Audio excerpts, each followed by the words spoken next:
And people were, it's like, Let's get an open and close sign. Yes. it's gonna be. Pass one be of cold. I was out of town. And then it'll snow in February, March, and April. That's right, yeah. Right when I'm trying to get to Denver to go to the airport, right? Every single time. I should give somebody the dates. They have like a meetings and agenda page, and they post everything, both for planning commission and council. But anyway, if you're interested, I recapped, I pulled the sections that applied to that and put it on one email. You may It'll not be care. interesting, yeah. This is my first one of these. Yeah. Same to connect. This guy, don't pick on this guy. I've watched you up here, but I've never watched you from here. Okay, I have 5 o'clock, so we will go ahead and get started. We've got a very full agenda this evening, and so I will ask everyone if we can be just sensitive to the fact that we do have a lot going on and be as brief as possible. We obviously still want to have good conversations. And I also want to say I've never seen for a work session this chamber as full as we have it tonight. And all I can think is that's what happens when you interview virtually every citizen in the community for a board position. So we will work our way through that. So we're going to go ahead and get started. And first off, we have the Angel View Neighborhood Concept Review application. Thanks, Catherine. Good evening. I will be filling in for Christy Jefferson on this item. So in front of you is a conceptual review for Angel View Minor Subdivision. It is an approximately 12-acre parcel that's currently zoned R3. The inclusionary housing for the parcel has been met by affordable housing units that were built in Confluent Park, and those credits have been transferred to this site. However, in the SIA transferring those credits to this site, it agreed to allow additional density incentives to be applied to Angel View. In the land use code, there's a variety of incentives for IH units, but those incentives require that the affordable housing, 100% of the affordable housing be provided within the development. So in this case, only the density incentives apply to Angel View.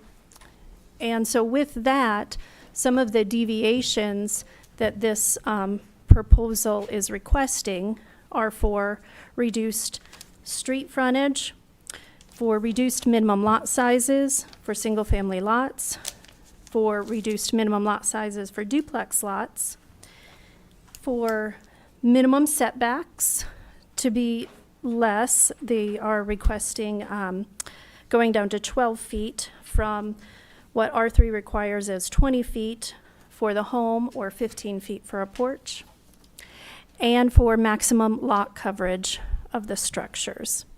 And then whether or not any density or any deviation is needed for a density bonus beyond the density bonus that they're already allowed per the Confluent Park SIA, that will be determined once we get the full and complete PD application.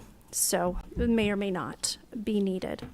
So this proposal is for 115 units on 42 lots. It's a mix of single-family, duplex, townhome, and apartment. With that, the applicant has a presentation they'd like to give you, so I'll turn it over. Okay, thanks. There we go. We'll be quick. So Thanks, just John. a quick introduction. I think you guys know me, John Dieslin.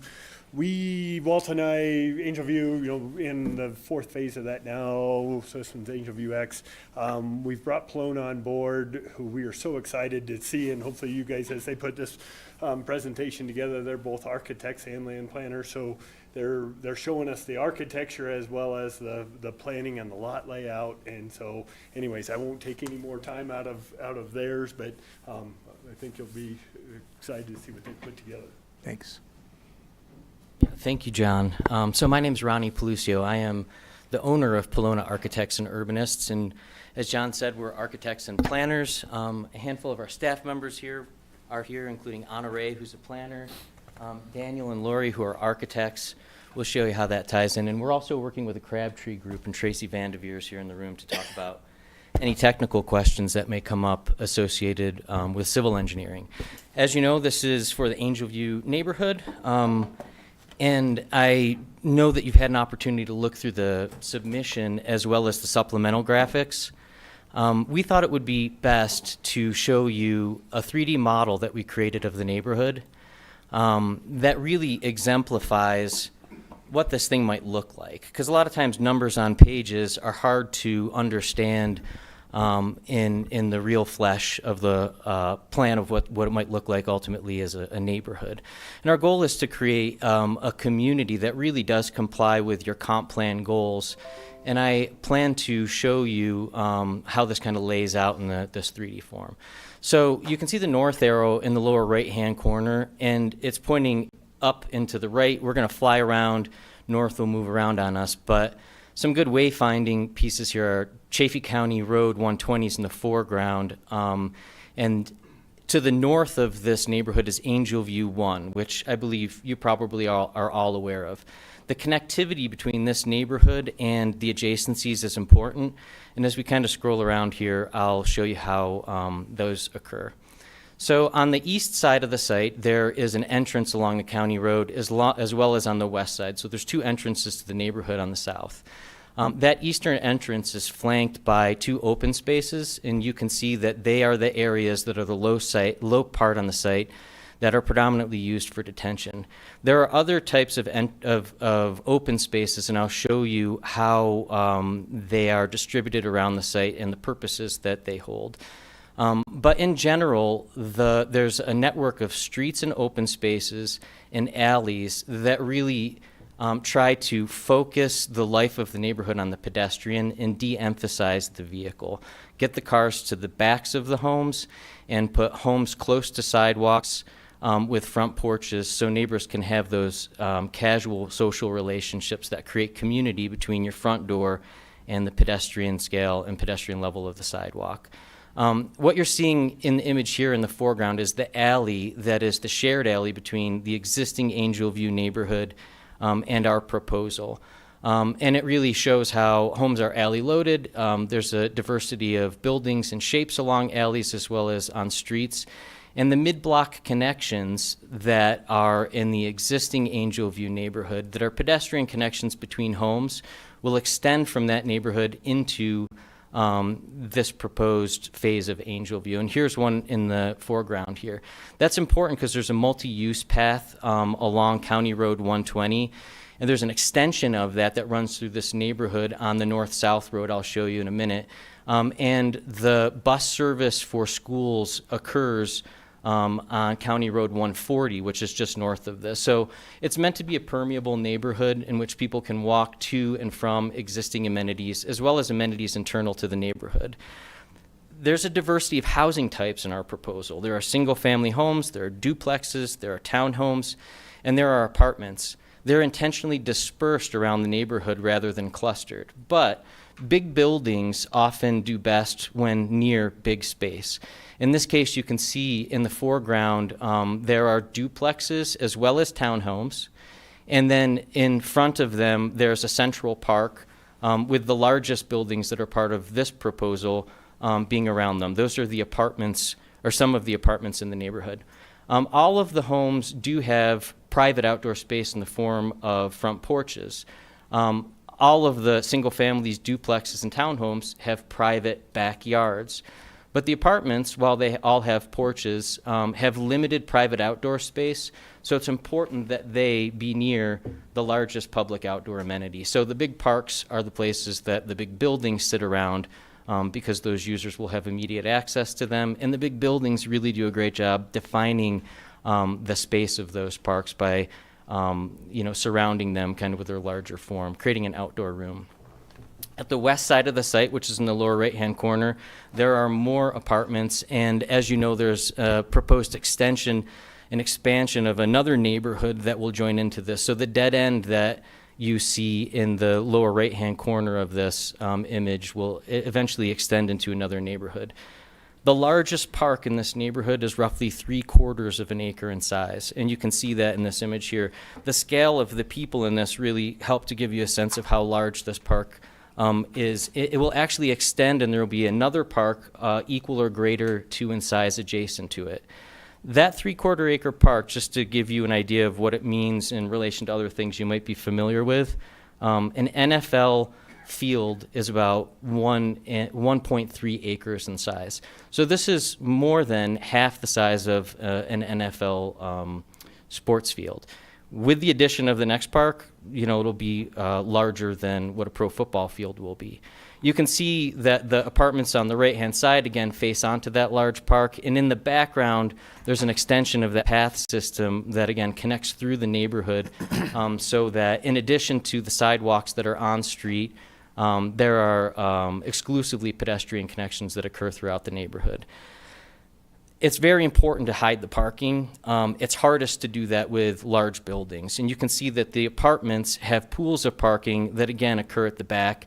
And the shapes and forms of those apartments on the plan are meant to shield it from the public realm of the roads. And on the left-hand side of this image, you can see there that pooled parking is hidden from public view. We wanted to take it down to street level just to show you what this might look like. The western entrance of the neighborhood again, has east-west multi-use path where these bikers are on, and a north-south multi-use path that connects through the neighborhood on what is proposed to be Shepherd Road.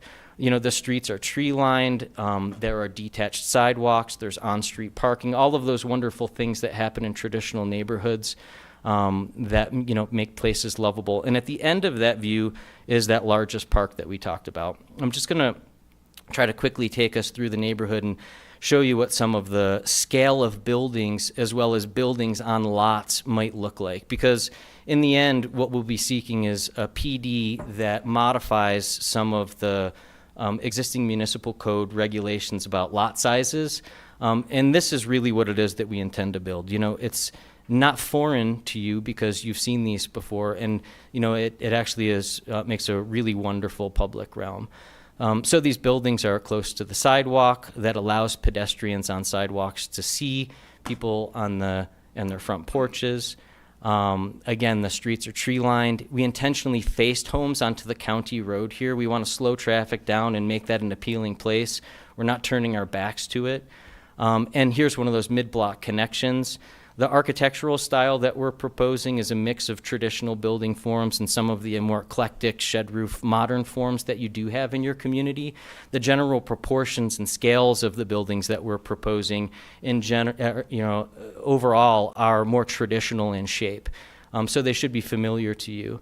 Some of these buildings are placeholders that show how homes could fit into the bulk regulations that would be applied for this PD, and others are real homes that we intend to build, and I can share more about that toward the end of this. And so you can see the entrance on the east side of the neighborhood is flanked by two park spaces that have detention pond and passive recreation. And this is one of the key pieces that is about the frontage requirement request that we're requesting a deviation from. That is, it's great to have homes face streets. Sometimes homes are going to face open space. They can still satisfy all of the emergency vehicle and delivery access requirements, so there's no threat for their safety. But it also creates a really good environment to have homes facing onto open space. And you'll see that at that entrance that was occurring. Again, as you enter into the neighborhood, you can see the character of the street, where the streets are tree-lined, detached sidewalks, raised curbs. Homes, again, are close to the sidewalk. On the right-hand side of this image, you can see the townhomes, and those townhomes face on the left-hand side of the image, the larger park where apartments will be located, creating that outdoor enclosure of room. The streets will have bulb outs in certain spaces that also slow down traffic and that encourage pedestrian crossings at key locations.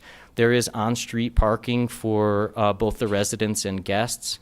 And as you head west down this road, you can see that largest park that's about 3/4 of an acre that is adjacent to future development.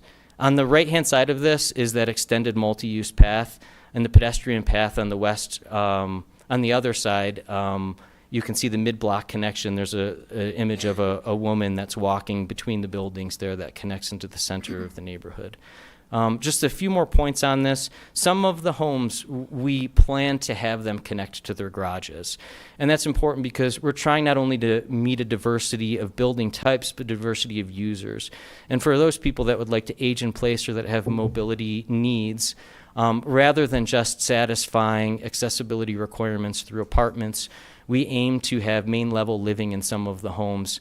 And so buildings will fill their lots in ways that allow for garages to be attached to homes and for living quarters, including bedrooms, to occur on the lowest level. You can see what the road might look like along County Road if someone were walking or biking on it. And so we're quickly going to get up overhead of this one more time, and you can see how that all comes together and kind of where we've been. And I wanted to go back to our application just so it's clear what it is that we're requesting. We think that this neighborhood is meeting the comp plan desire for a traditional neighborhood development. We focus on that. We do that across the nation, and also focus on communities like this, Buena Vista, Leadville, and Frisco.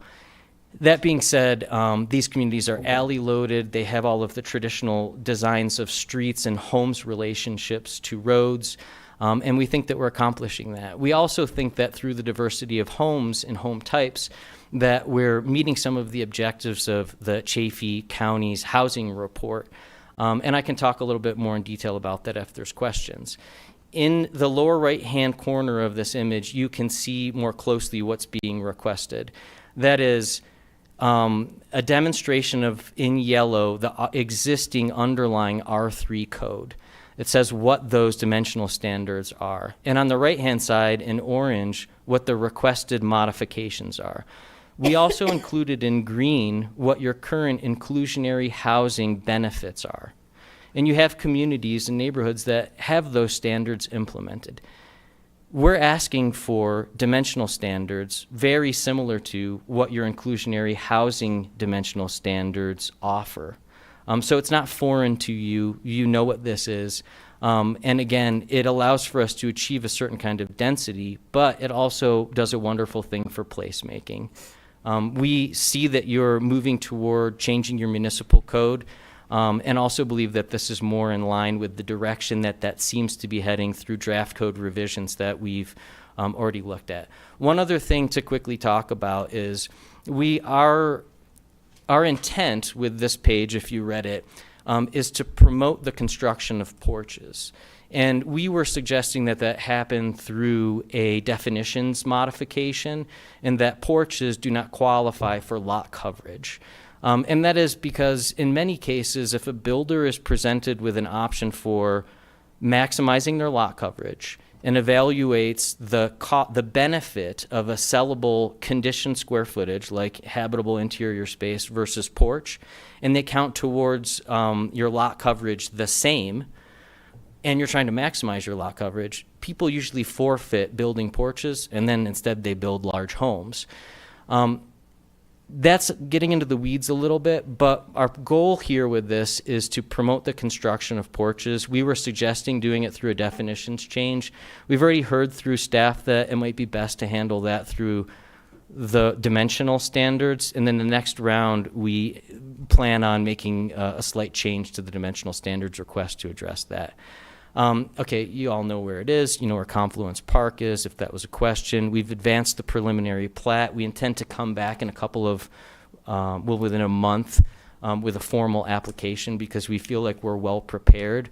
We are interested in your feedback. I want to point out that, in the plan, now you can see how that three-dimensional image relates, and that is that the diversity of houses happen across the site. They're not all exclusively clustered in one location.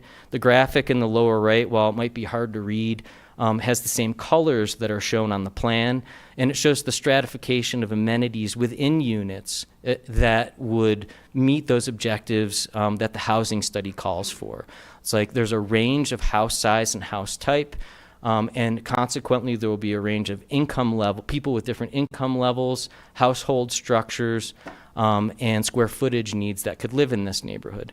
We also intentionally are trying to offer diversity through for sale and for rent opportunities on the site. So this graphic is just highlighting that the apartments are for rent and that the pink buildings, which again are single-family duplex and townhomes, are for sale. And in between them, those buildings that are red at the backs are specific lots that are designed with widths that could carry accessory dwelling units.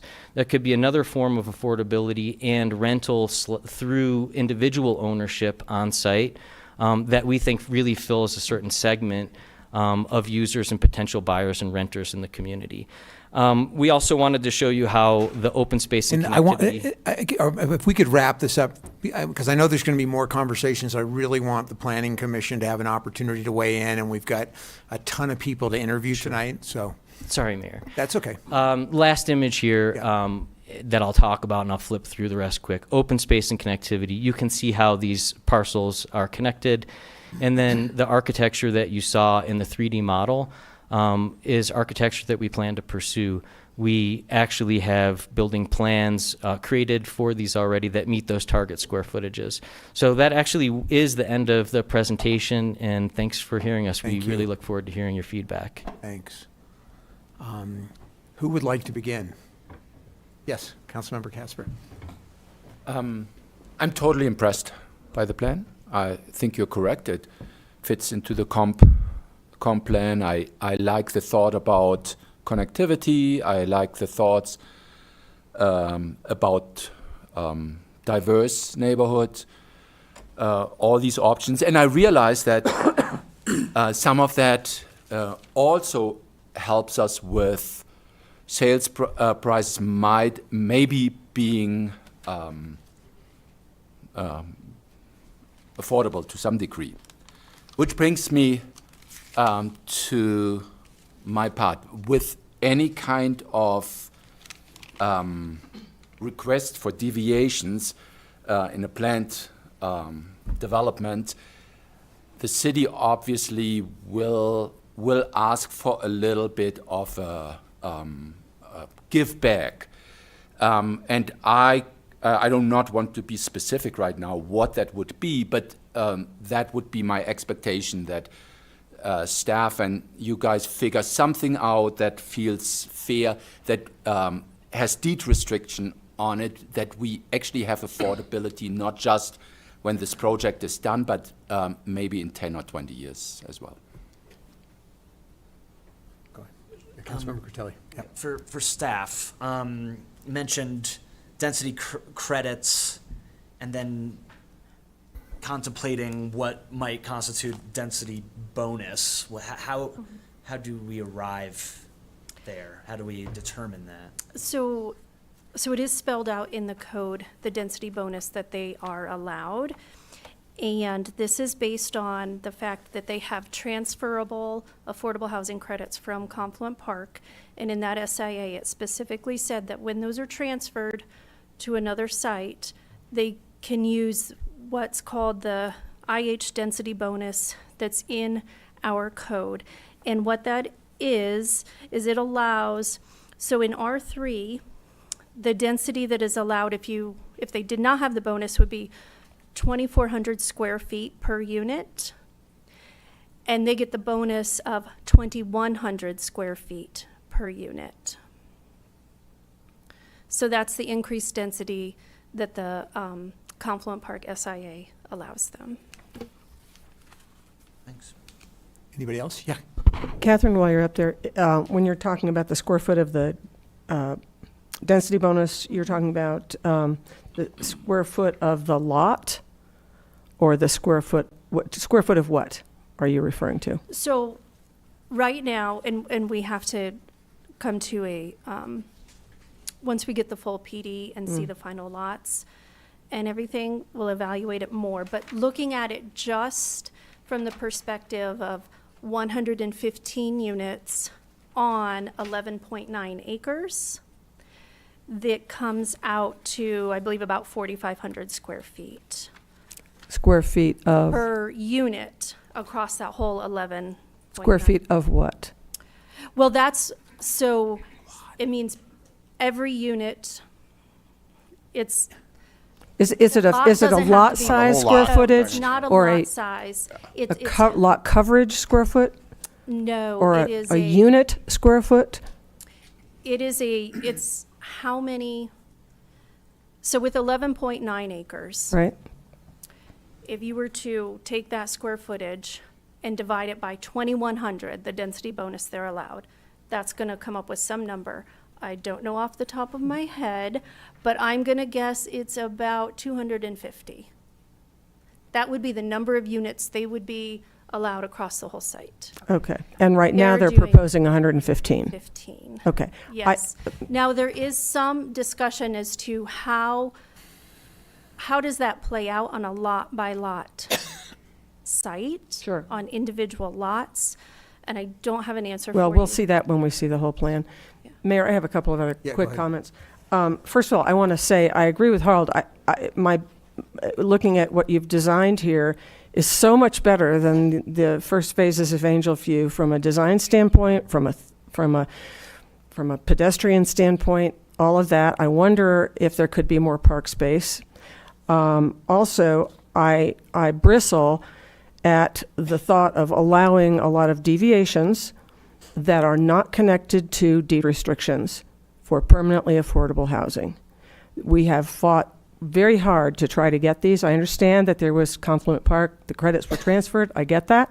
But when we're talking about additional deviations and a planned development is a give and take, so the city needs to know what the give is to the city on that. That would be something I would be concerned with. And I think that's it. Thank you, Mayor. You're welcome. Could you tell? I was sensing it. I was intrigued by the 3/4 acre park, and I was wondering if you guys had talked to people in the city rec area about play fields and that sort of thing. I know it does connect to another adjacent piece, and if that was something in consideration. And if so, then it would need a little bit more parking around it. I can quickly respond to that. We have had some preliminary conversations and plan to have a coordinated effort on how to program the open spaces across the project. And that is dedicated to the city, that particular park. So one of the pieces of an offer that it's a negotiated piece associated with PD is that a roughly 3/4 acre parcel is dedicated to the city. And but we will work with the city and spoke specifically to Diesel about setting a meeting up in the very near future so that the next time we come to you, we'll have some feedback from them and him specifically about how to potentially program that. Okay, and then it does attach to an adjacent park, potentially? There We is don't know not an yet. adjacent park there. It's just discussions the city Okay, has had. adjacent discussions. The Adjacent Okay. discussions. adjacent land Fine. Thank you. that I'm Sorry. I would like to clarify on the open space, so the code requirement is 0.02 acres per unit. So at 115 units, that would be 2.3 acres required. So- Fine. Yeah, I had a question for the applicant. As part of your package, there was a statement in there that said you're not requesting additional density. I was wondering if you could explain the basis for that? Thanks for asking. I believe that we collectively need to put some effort into the square footage analysis piece that staff was referencing. But the density that's proposed here is allowed. It really is the dimensional standard that we're requesting, that is how to get a place to feel and look like this. So it's not that the project is asking for 115 units. It's that the project's asking for 115 units to look and behave like this. The unfortunate alternatives, and this isn't something that the team has talked about, is oftentimes the way to get that density is strictly through apartments, and you lose kind of the richness of the fabric of housing diversity. That, I believe, could also be accomplished with 115 units or more through specifically apartment product in large pools of parking that don't do the things that we're trying to accomplish here to make a community. So yes, we are not asking for more density. We are asking to have this density at this scale with this type of product. And we think the way to do that is through getting the dimensional standards modified. And those modifications, as you know, are already built in your community in inclusionary housing standards. And they're pretty minimal. It's a couple hundred square feet, but it's enough to make a difference that you can make a place better.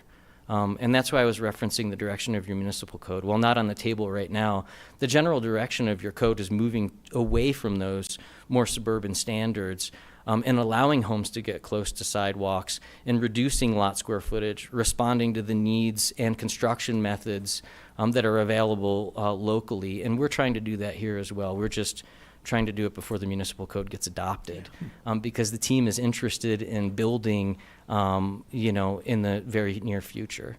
So. Yeah, thanks for that clarification. Mr. Mayor, can I just clarify real quick? You're asking for the dimensional standards that are associated with inclusionary housing without providing inclusionary housing. Thank you. Anyone else? Kenny? Yeah, on that point, could we clarify that though? Because I'm new to the board. It sounds like there have been inclusionary housing, like credits already either built or provided. That's a point of confusion for me in terms of Yeah, that's a what's great. carried forward and what's not. That's a great question. So when credits are transferred from another development offsite to the development, they are limited in how much they can benefit from the dimensional standards incentives.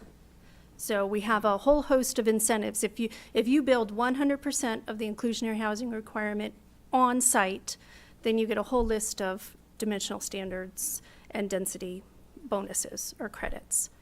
But when you meet the inclusionary housing requirement in a different way, not building within the development, as it explicitly states in the code, that you can meet the IH requirements doing that, but the dimensional standards bonuses, those incentives go away. And the primary reason is the whole structure of the IH section of the code is to incentivize building IH units in every development around the city so that they're not all in one location, but to spread it out throughout the city. So there's a little bit, but sometimes, that's what happens, and that is with the LIHTC. The nature of a LIHTC is that's how it gets built. So that's why there aren't the incentives that go with the IH, but yet they meet the IH requirement for the site with the transferred credits. Is that? Hey, Dan? Sure. But I think we'll get more details on that with a Right. more fine-grained. I'm sure there's going to be a spirited conversation at the next meeting, but with more detail and everything. Right. This is just very preliminary. I guess what I really wanted to say is I actually really like the connectivity and the kind of streetscape part of it. I mean, I think that's what we're trying to encourage in lots of places. So, Let's put some deed restrictions in there. We're good. oh, I did want to, is that the detached sidewalk, the bump outs and that, is that something that's kind of locked in once we approve a PD, or is that, how negotiable is that? I don't know who that question is actually to. Not to me. I would say that would be shown on the plat, and the plat would go through with the PD. Now, detached sidewalks are part of our standard street section. The bump outs are not, but if they want to do that with the PD, it would be shown on it in conjunction with the subdivision plat. Okay, makes sense. Okay, are we good? I'm hearing nothing. For now. I didn't say forever. In the moment. Thank you very much. Appreciate the presentation and look forward to future conversations. Thank you all. Thank you, Mayor and Council. Thank you. Appreciate all of you being here. Agenda?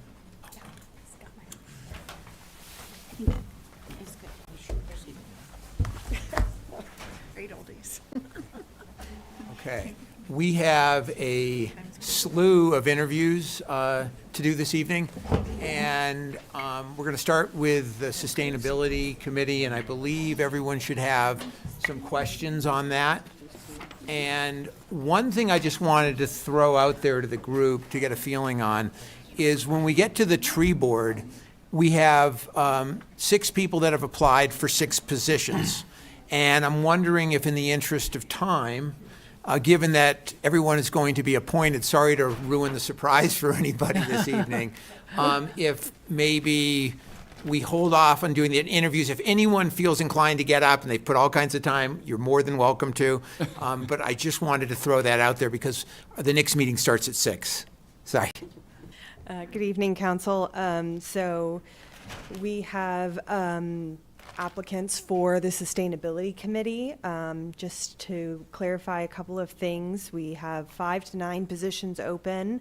One of these positions will be appointed by the Board of County Commissioners, and we are working with the Extraordinary Teen Council to fulfill the youth representative within the board.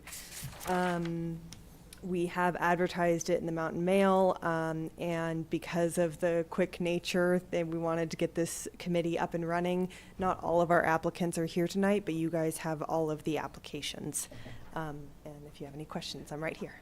Great. And one other thing, Yeah. apologies, Anna is no longer one of the folks you will be interviewing.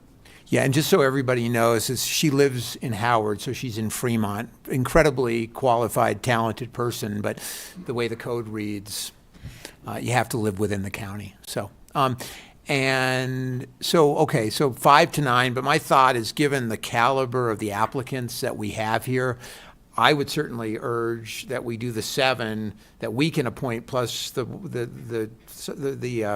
ETC. Did I get that? I didn't get that right. You did. U3 liaison, ATC. Yeah. Yeah, I did get it. Boy, I never should have second-guessed myself. Okay, so we're going to go ahead, and we have questions in front of us. And I think what we're going to do, because we do this with all, just to be fair, if you're waiting to do your interview, if someone else is up, if you could go out into the hall during that time, just to be fair to everybody. So we'll go ahead and we'll start. Is John with us this evening? John Dold? He's not online either. Okay. Is Melanie with us? She's online. She's online. Okay, so if I could ask anyone just to step outside, and we'll call you back in, and apologize for that, but just want to be fair to everybody. Just for the sustainability. Just for sustainability. Thank you. This is what happens when you've got 3 different going on tonight.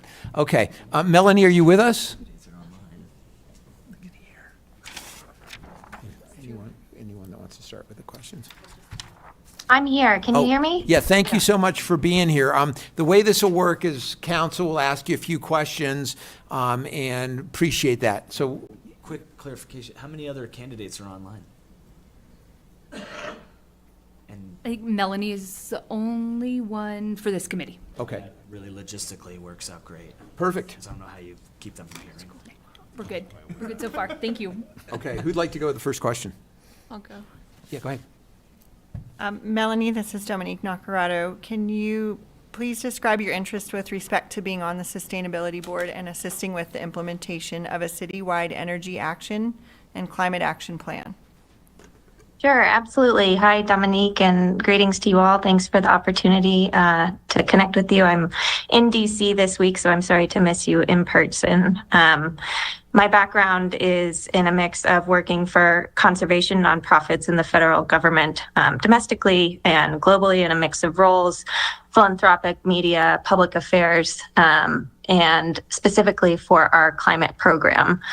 In these roles, I have seen the power of subnational actors, particularly cities, states, businesses, step up the mantle of leadership on climate, with or without the federal government, and the tremendous potential and need for municipal governments to help the federal government deliver on its climate goals.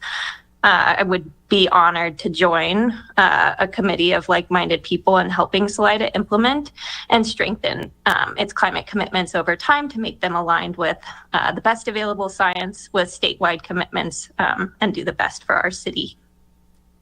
Thank you. Thanks. Go.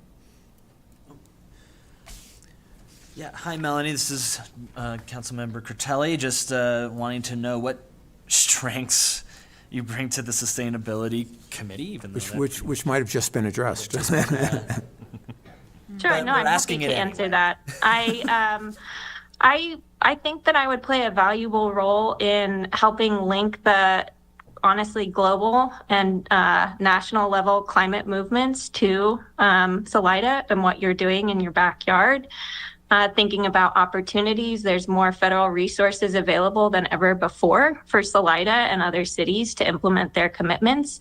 Having that information, being a resource, and connecting you all with the America is All In movement, which is a program that WWF helped champion, and I support the resource mobilization for that effort, which has become the largest climate coalition ever assembled in the United States, comprised of over 5,000 subnational governments, cities, tribal entities, and others. So I think that's one area that I bring. Of course, I would listen, learn, look to you all for guidance, but certainly help support on that front, and then also on the resource mobilization side and looking for opportunities there.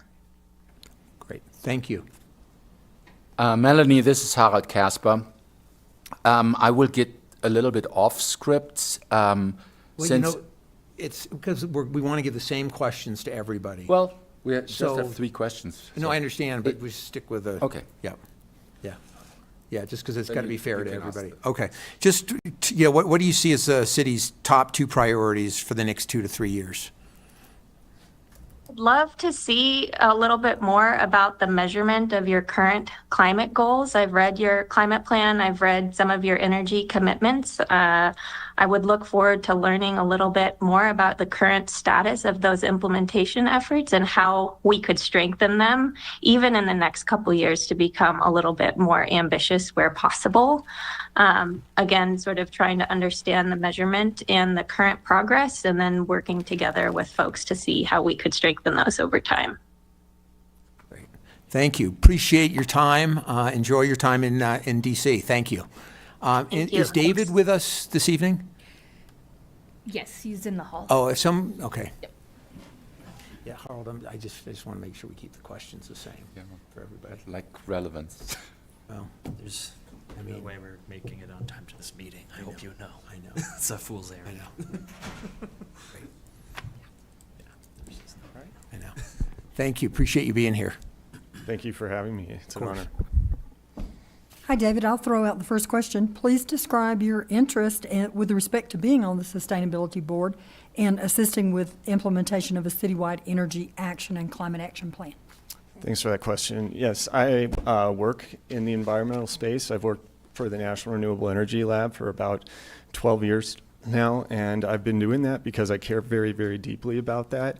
And we do work at the state and local level, but we also do work nationally and internationally for carbon initiatives.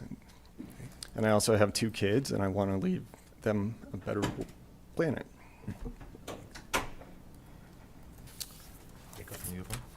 Second. Yeah. So, what strengths bring to the Sustainability Committee? What strengths bring? It should be do you bring. Do you bring? Do you bring. So working for NREL, I've been exposed to a lot of information about different technologies, whether we're talking renewable energy or energy efficiency. And I really believe that sustainability has 3 different components. There's the environmental component, but then there's also a demographic component and an economic component. And I've worked in all 3 of those spaces at NREL, but then I also used to work for the Department of Local Affairs in the State Demography Office with a lot of communities like this in the state. Okay. And then lastly, just in terms of what do you see as the city's top 2 priorities over the next 2 to 3 years? I think the number 1 priority is affordable housing, and here's the reason why that's a sustainability issue. in Salida, about 3 times as many people commute in and out of this city as actually work here. And we all know part of the reason why that is because they can't afford to live here. And so if we're looking at things like transit or reducing driving, we really need to have options for people to live where they work. So I think that's the number one priority.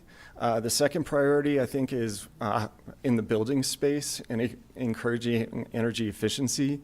There are a lot of incentives for that in the Infrastructure Law and Inflation Reduction Act that can be employed at a local level. And so really educating people about that and trying to get that efficiency.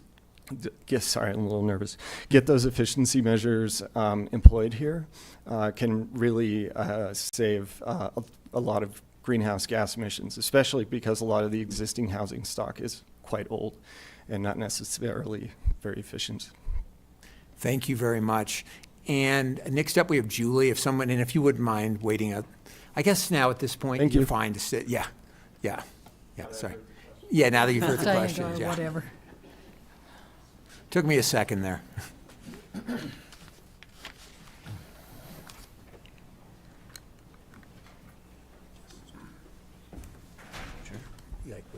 Hi, everyone. Hey, how you doing? Good. How are you all? Who would like to ask Julie the first question? I can go. Hi, Julie. Please describe your interests with respect to being on the Sustainability Board and assisting the implementation of a citywide energy action and climate action plan. Yeah, so my interest is definitely both personal and professional. I own Elements Mountain Compost, for those that don't know. I'm also on the board of Recycle Colorado, so I'm working on waste management and diversion issues, both locally and statewide. And I am excited to see the city taking the sustainability to kind of a more professional level with paid staff and with folks on a committee. So I'm really excited to be a part of that and be able to bring some expertise from the waste management side where I'm working, and then also passion for general sustainability stuff. I'm looking into some community solar work and other just aspects of energy work. So I want to really work with the city to make that stuff happen here. Thanks. And, any other strengths you would bring to Sustainability Committee? On top of those. I've been on a number of boards. I was on the Pros Board for a number of years, and working with both the county and the city on local community issues is something I've been doing for a number of years, again, both professionally and personally. So. Did you have the last one? Were you gonna... Sure. What are the city of Salida's top 2 priorities for sustainability in the next 2 to 3 years? So, I mean, I think waste is a low-hanging fruit opportunity. We have composting and recycling services, but we need to get more people engaged in those and provide more access to folks who may or may not be able to afford those services. And then I think transitioning to renewable energy and electrification is huge, and it fits with the energy plan that Excel helped put together. But I think we really need to put some boots on the ground to make those goals and achieve those goals. Great. Thank you very much. Appreciate it. Thanks. And then is Michelle with us this evening? Michelle is online. I think we had her over on the tree board, so I apologize, but if she wants to answer the questions, sure. Sustainability as well. Okay. Okay. Michelle, are you with us?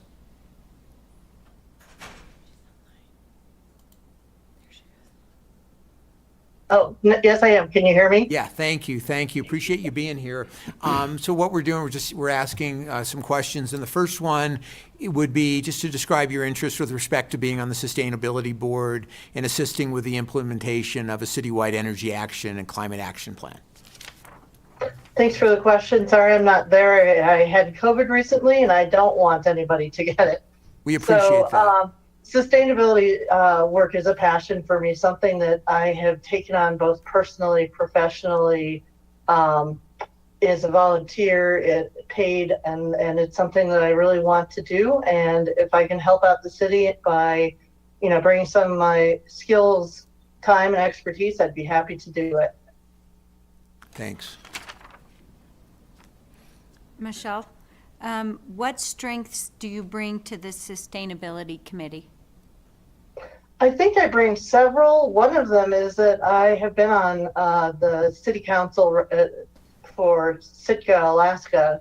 There it's called the Assembly because it's a city and borough. But I think just having that experience of being both on their climate action plan and actually leading it, and then seeing how that gets implemented through the city and how sometimes it doesn't, is really some helpful experience. I've also worked with the Forest Service, working on net zero guides. So finding different ways to reduce energy, reduce waste, reduce all the different things that we have to get to, closer to net zero. And then I also was a volunteer leading a group called the Sacred Global Warming Group that took action outside of what the city or the state or other agencies could do. So just leading groups that are interested in doing this sort of thing is one of the skills I think I bring. And then lastly, what do you see as the city's top 2 priorities over the next 2 to 3 years? And I think you mean in sustainability. I think waste reduction is a huge one. It's a surprising way to reduce our climate footprint and how much energy we use. And it also has other benefits, side benefits.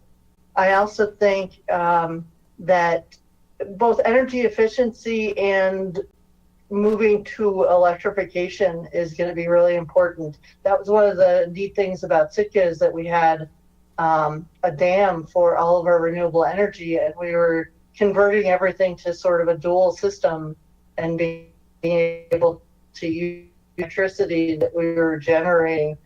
I know we're not doing that here, but I think finding the ways to do it, but also making sure that we're not using so much electricity that we're causing issues for the power companies is also important. So there's a lot to do. Yeah. Thank you. Appreciate your time. Thank you. Is Eileen with us? I don't see her here. She's not online. Okay. And then I know Nathan is outside. If someone could grab him, that'd be great.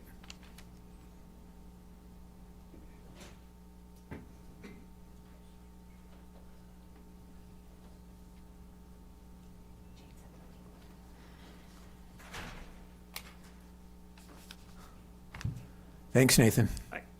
Who would like to ask Nathan the first question? I'll go for it. Please describe your interest with respect to being on the Sustainability Board and assisting with development and implementation of a citywide energy action and climate action plan. My interest in doing it? I am interested in getting more involved in the work in the city here. I've worked outside of town, lived here, but worked outside of town for a long time, so I'm transitioning that. I think the Sustainability Committee would be a great place to get that started. I've worked on a lot of these issues through my career, both through filmmaking and through helping start the Salida Mountain Trails group and working with conservation easements with when it was called the Land Trust of the Upper Arkansas, now Central Colorado. And I think I can bring a lot of good local knowledge and suggestions to the work and get a lot of people involved. The next one is, what strengths do you bring to the Sustainability Committee?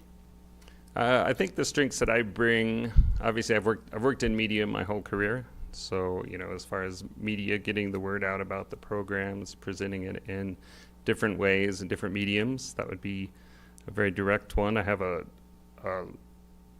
lot of diverse background in sort of the social groups and issues related to sustainability here in the valley, from the river issues, the land conservation issues, trail issues, recycling, and 40 years of living here. So. And what are the City of Salida's top 2 priorities for sustainability in the next 2 to 3 years? Yes, that's a good question. I read the climate plan and the energy plan, and there are a lot of things listed, so I think finding the low-hanging fruit in those plans, the things that can be achieved and publicized to get public buy-in, to get more people to even know that this exists in the city, first of all, and then, to get them involved and show those successes and how changes can be made, and then leading to the larger action items, of course. Thank you. Yeah. Appreciate it. All right. Thank you. All guys. right. Is Megan with us this evening? Okay, so Megan is not here. What about Jane? She was having issues with the link. so Okay, okay, very good. All right, so the way this will work is we'll go into council meeting and we will make appointments later this evening. And then next up we have, can I get the agenda back? Ooh. Okay.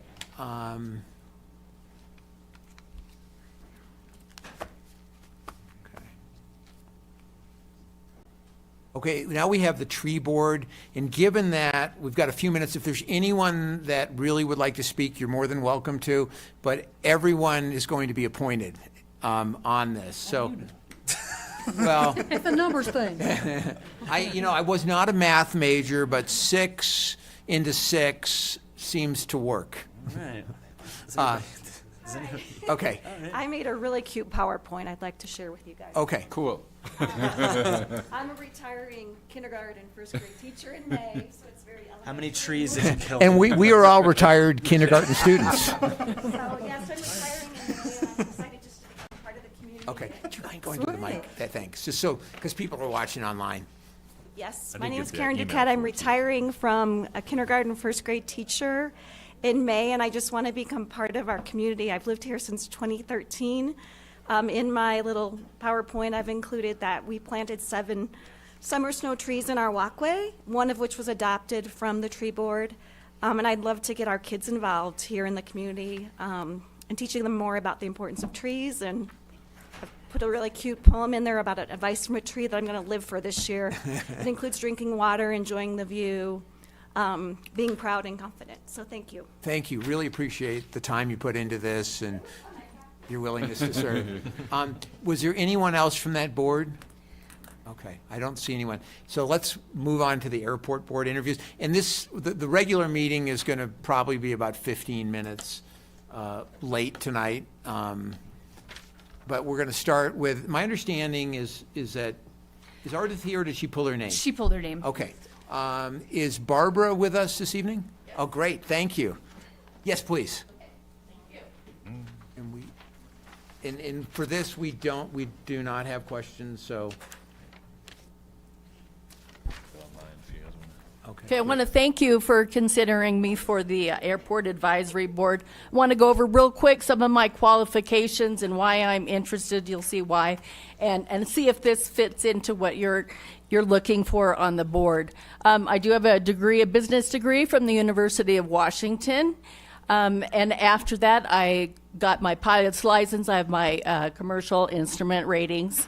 And then I switched courses. We had the air traffic controller strike in 1980, and I said, I can do that.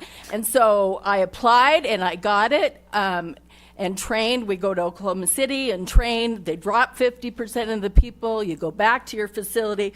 Another 50% are gone. And then I went to the area I was assigned. It takes 4 years to go through the program. Every other woman there was washed out. I made it through. And I credit my knowledge from flying for getting there. And the best part is my youngest daughter is working in the same area. I set the stage for women to get in there, and she's there working now and loves it. So I have that experience at Seattle Air Route Traffic Control Center. I worked there 25 years. Retired. That was a number of years ago, actually. And while I was there, I did some extracurricular activity. A lot of women had young kids, and we needed daycare, and I was on a board of the local daycare down the street, and I was one of the chairman of the board for several years down there. So I do have a lot of board experience doing that. I retired from that job in 2007 and then ended up moving down to Colorado and working in my husband's business and as a administrative assistant, payroll and things like that. So those are my qualifications, and I'd be excited to do something like that. Thank you. Thank you, appreciate your time. And we're going to just, I think what we'll do with this, we'll just allow people to, to make a quick presentation just because of the time. Maybe you want to run the timer and make sure. Yeah, that I it's can fair. keep an eye on it, yeah.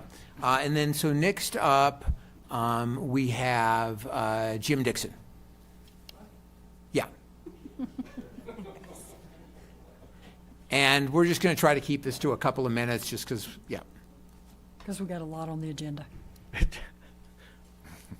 What do you want to know? You just tell us why you want to be on the airport board. Well, number of reasons. I'm a pilot also, and access to an airplane, and do a lot of flying.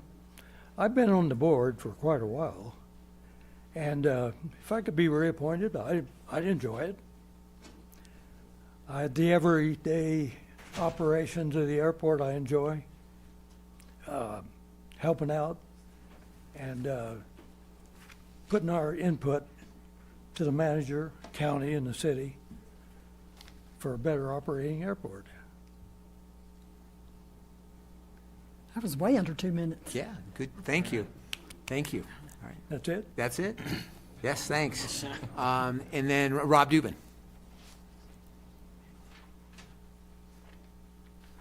Thank you. First, I'd like to tell you what I've done for you while I've been on the airport board over the last few years. I'm one of the more active and more vocal people in the meetings, as Justin can probably attest. I generally write all the motions and make the motions and develop the language for whatever we're voting on. I'm the most active pilot at the airport, so I'm there more days per month than any of the other board members. So I'm more aware of what's going on. Developing the airport overlay plan that we had to negotiate with all the landowners around the airport and with the County Planning Commission was a really challenging project and had the potential to be very contentious. I was the only member of the airport board that followed that process from the beginning to the end. The final negotiation was done by Marjo Kyrgyz and myself from the Planning Commission. I wrote the language for what we eventually passed and was voted on and approved by both the county and the FAA. The airport information day that we had for the elected officials last summer was my idea, was something I conceived of and put together, and then Zach presented the PowerPoint that we showed you guys, and then we had that availability for you to go take a flight and see what the airport looks like, and that was something that I wanted to do. I wanted all of you to be more involved in the airport and see what it is that we do and what the options ahead of us are. I'm the only board member who's taken my own time and initiative to meet with the Chaffey County Economic Development Corporation and the Community Foundation to explore possibilities for what, if we do want to make an executive terminal, which is the next big thing we could use, because we lose a lot of business to Buena Vista and other airports that have a big executive hangar where companies like Boeing, when they want to test their helicopters, they'll bring 30 people out here for a month or more to do high-altitude testing, or people that have large jets don't want to park them outside. They want an executive hangar for that. If we're going to develop that, it's probably going to have to be a public-private partnership. I don't think the city or county are ever going to put up the money for what we need there. That's something I've been exploring. I have the business background to maybe make that happen. Awesome. Thank you, Rob. Appreciate Thank you. it. James Barker, is he with us this evening? Okay, James is not with us. What about James Oglesby? Great, thanks.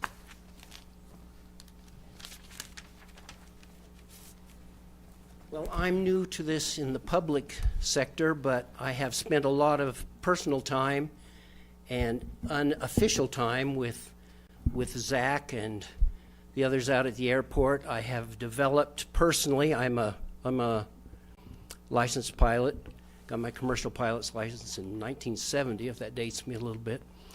But I've been actively involved in the airport, and I have, to the point of developing for international publication for Microsoft Flight Simulator.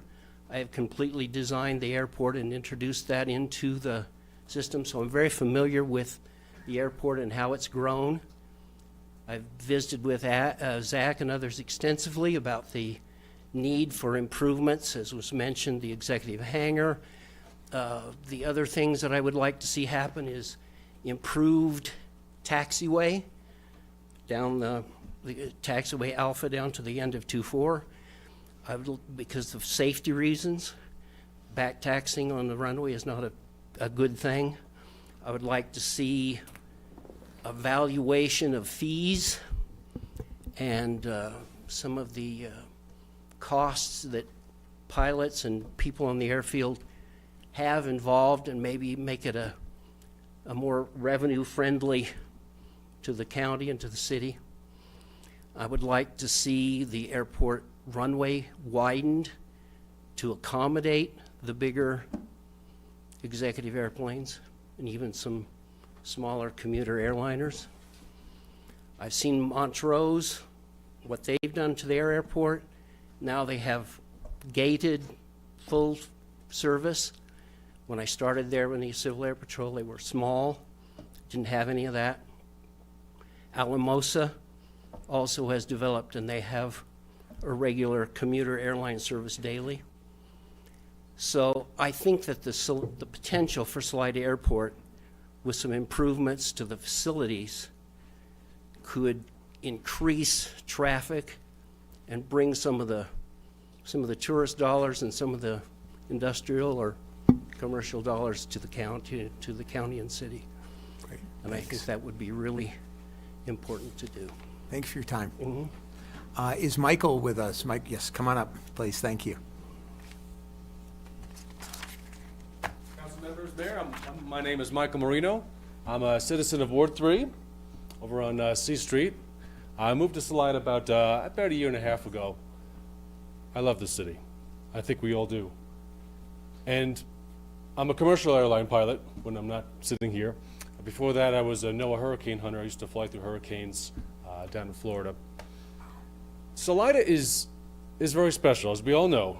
And one of the things I love about it is you go around downtown and you see young people, kids, I'm sure some of you have kids, and they're at the arcade, and they're outside skateboarding, they're having fun with their kids. I think most people in the community take for granted of what we have on the top of that hill over there. I fly over it at 36,000 feet, I look down, I see this beautiful paved runway. It's huge, really, when you compare it to the city. It's actually larger than the city limits when you look at it. We have tremendous potential, I believe, for our children to have a place to go flying. We have an EAA chapter over there. We could take, any child who's interested in engineering or science, take them up in an airplane. For a town of 5,500 people, plus perhaps, it's extremely rare to have that facility here. And so as airline pilots, my previous background in life too in science and engineering, I would like to see our youth take advantage of that. And that's why I'm interested in joining the airport board. Not only that, I've seen some of these faces at the air show, past air show. I had a fantastic time, and I believe you could see there the potential of what huge resources this small town has. So it's pretty exciting. Thank you for your time. Thank you. Appreciate your time. Is Philip Sterling with us this evening? Not online? Okay. And I know Randy, I ran into him earlier. He's not here or online either, unless he changed his mind in the last hour. What about Sean O'Day? He is. Online? Sean, you're unmuted. Okay. I'm online, if you can hear me okay? Yeah, hi, Sean. Thanks for being here. And Hi, if how you are wouldn't you? mind just taking a Thank couple of you minutes for- and just share Thank you. your thoughts and why you would like to be on the board. Yes, thank you. I've been around aviation most of my life. I graduated from Embry-Riddle Aeronautical University with a degree in aviation maintenance management, and then proceeded to work for GE Aerospace for 32 years. I retired in 2020. While I was there, I worked in different areas of the business. When I retired, I was running the business aviation, part of the strategy and marketing, and I essentially grew the business aviation business from 2008 until 2020, and been involved in general aviation, business aviation during that whole time. Excuse me. I then formed a consulting business, which I run today, focused on aerospace, primarily propulsion systems for commercial, regional space, and the emerging UAM, AAM, air taxis, if you will. I'm on the board of the Lindbergh Foundation, in charge of the Committee for Marketing and Communications, and leading efforts around sustainability. And I recently also took on the responsibility for Chief Marketing and Strategy Officer for a company called Atlantis Road Corporation, which, if some of you are familiar, back in the early 2000s, there was a company called Dayjet that was looking at using the Eclipse 500 small jets to connect the 500 or so community airports around the country. So this is a second iteration of that company that is being formed, and currently sort of a soft launch of the company. I'm helping with investor relations and fundraising to help launch the company here probably this year. So we are basically looking at using Honda jets to connect communities and create business aviation opportunities. My strengths are I'm an organization manic and planning. I have relationships across the entire industry with all the OEMs that build aircraft and engines. And I'd love to help encourage the pilot community to explore our wonderful town and community, and make it a destination. Thank you very much. Really appreciate your interest in this. And as I mentioned before, at the council meeting, which will start right after this, we will make appointments. But really appreciate everyone's time and interest. And I know we're running a little bit behind. Does anyone up here need a quick break before we go into the council meeting? Okay. Can we do it in like 5 minutes? Okay, great. Thanks. How many positions are open on the airport board? 4. Yeah.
which it stands, one nation, under God, indivisible, with liberty and justice for all.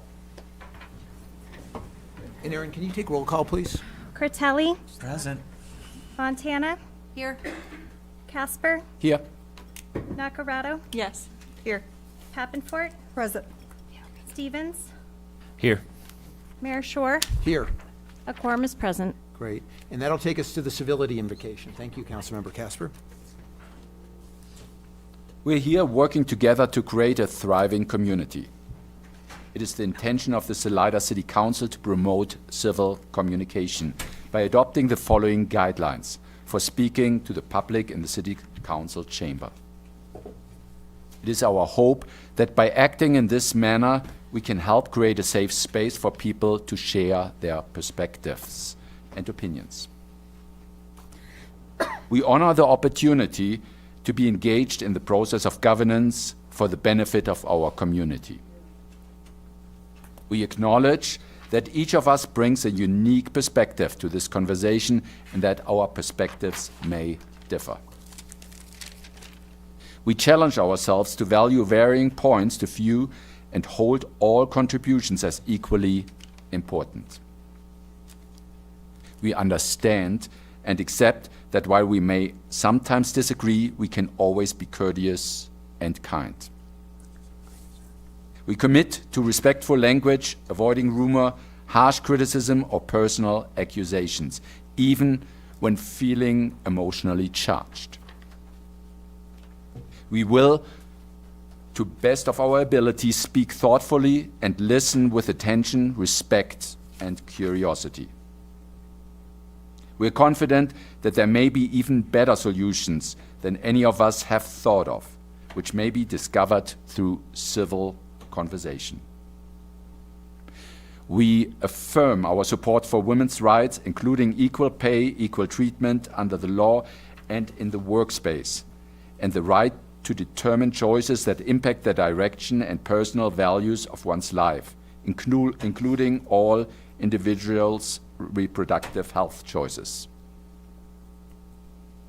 We commit to the City of Salida being a hate-free zone and declare and affirm a policy of non-discrimination on the basis of a person's race, color, religion, ancestry, national origin, age, sexual orientation, gender, gender identity, marital status, military or veteran status, socioeconomic class, medical condition, or physical or mental disability. Great. Thank you very much. And that brings us to the consent agenda. Do we have any questions or comments on that this evening?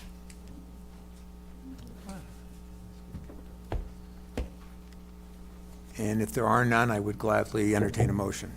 So may I move to combine and approve the items on the consent agenda? Second. So we have a motion from Councilmember Critelli, seconded by Councilmember Casper. The motion is to combine and approve the items on the consent agenda. Further discussion? Critelli, Yes. Pappenfort, Yes. Casper, Yes. Nacarado, Yes. Stevens, Yes. Fontana. Yes. The motion passed. Great. And that takes us to citizen comment. And I want everyone to make sure that there are 3 things you could potentially be signing up for tonight. Public comment is just on any general topic.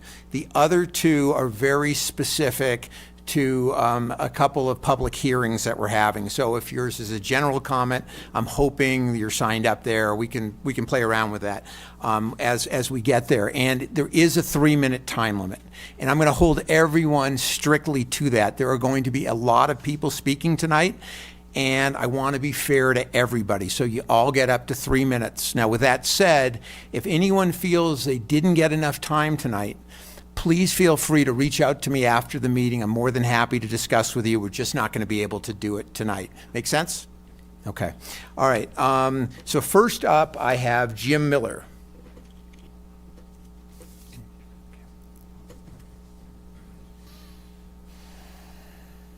Mayor Shore, City Council, staff, ladies and gentlemen, I'm Jim Miller, 845 Oak Street. I want to talk about 2 things this evening in this portion. First is the reforestation of Tenderfoot Mountain. I think that the community in general will applaud that. I think that's a worthy thing. But I want to caution the city council, let's not cover up the area that we use for our Christmas display and other displays throughout the year. So let's keep that at the forefront and not plant a bunch of trees there, which will impact that in a negative way. But I think reforesting as much as we can is a great idea. The second thing is a little more difficult. I was pretty upset after the last council meeting on the 19th. And what I'm upset about is the city council is a representative. You guys are elected to do this job to represent the interest of the community as a whole. And most of you are really good at that, you know, and you're sincere about it. But you need to be skeptical when proposals come before you.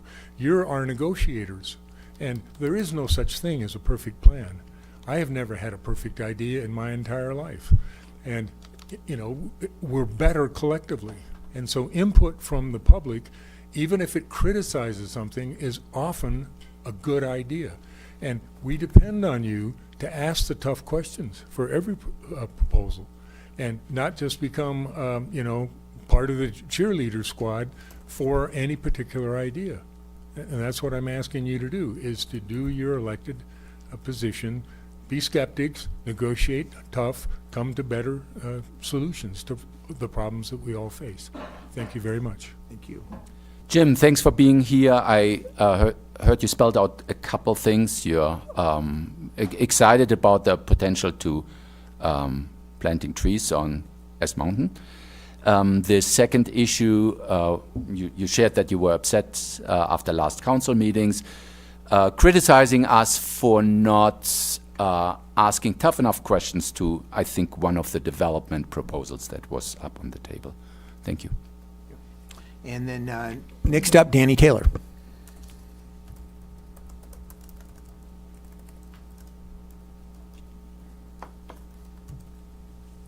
Good evening, Mayor, Council, citizens of Salida. I'm Danny Taylor, been a resident of Salida for the last 7 years.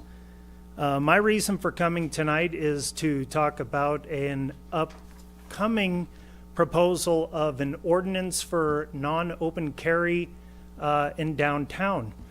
I believe it was last week. I had a sit down with a few of the gentlemen that choose to stand with me uptown, and I found it very disheartening that the one council member that suggested that we sit down with a mediated discussion was not present. In fact, actually, only one council member was present during this sit down, discounting the mayor. I find that very odd for people that want to have an open discussion. With that being said, should this council push the idea of an ordinance, I don't think it's any secret at all that I record everything and I post everything. The mayor brought up a very interesting idea that this could possibly go nationwide. What do you think is going to happen the second I post a video of a cop writing me a ticket for following the law? What do you think that's going to do to your tourism?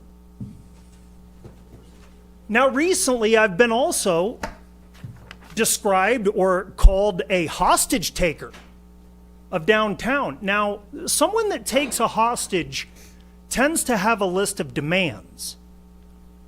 I have no demands.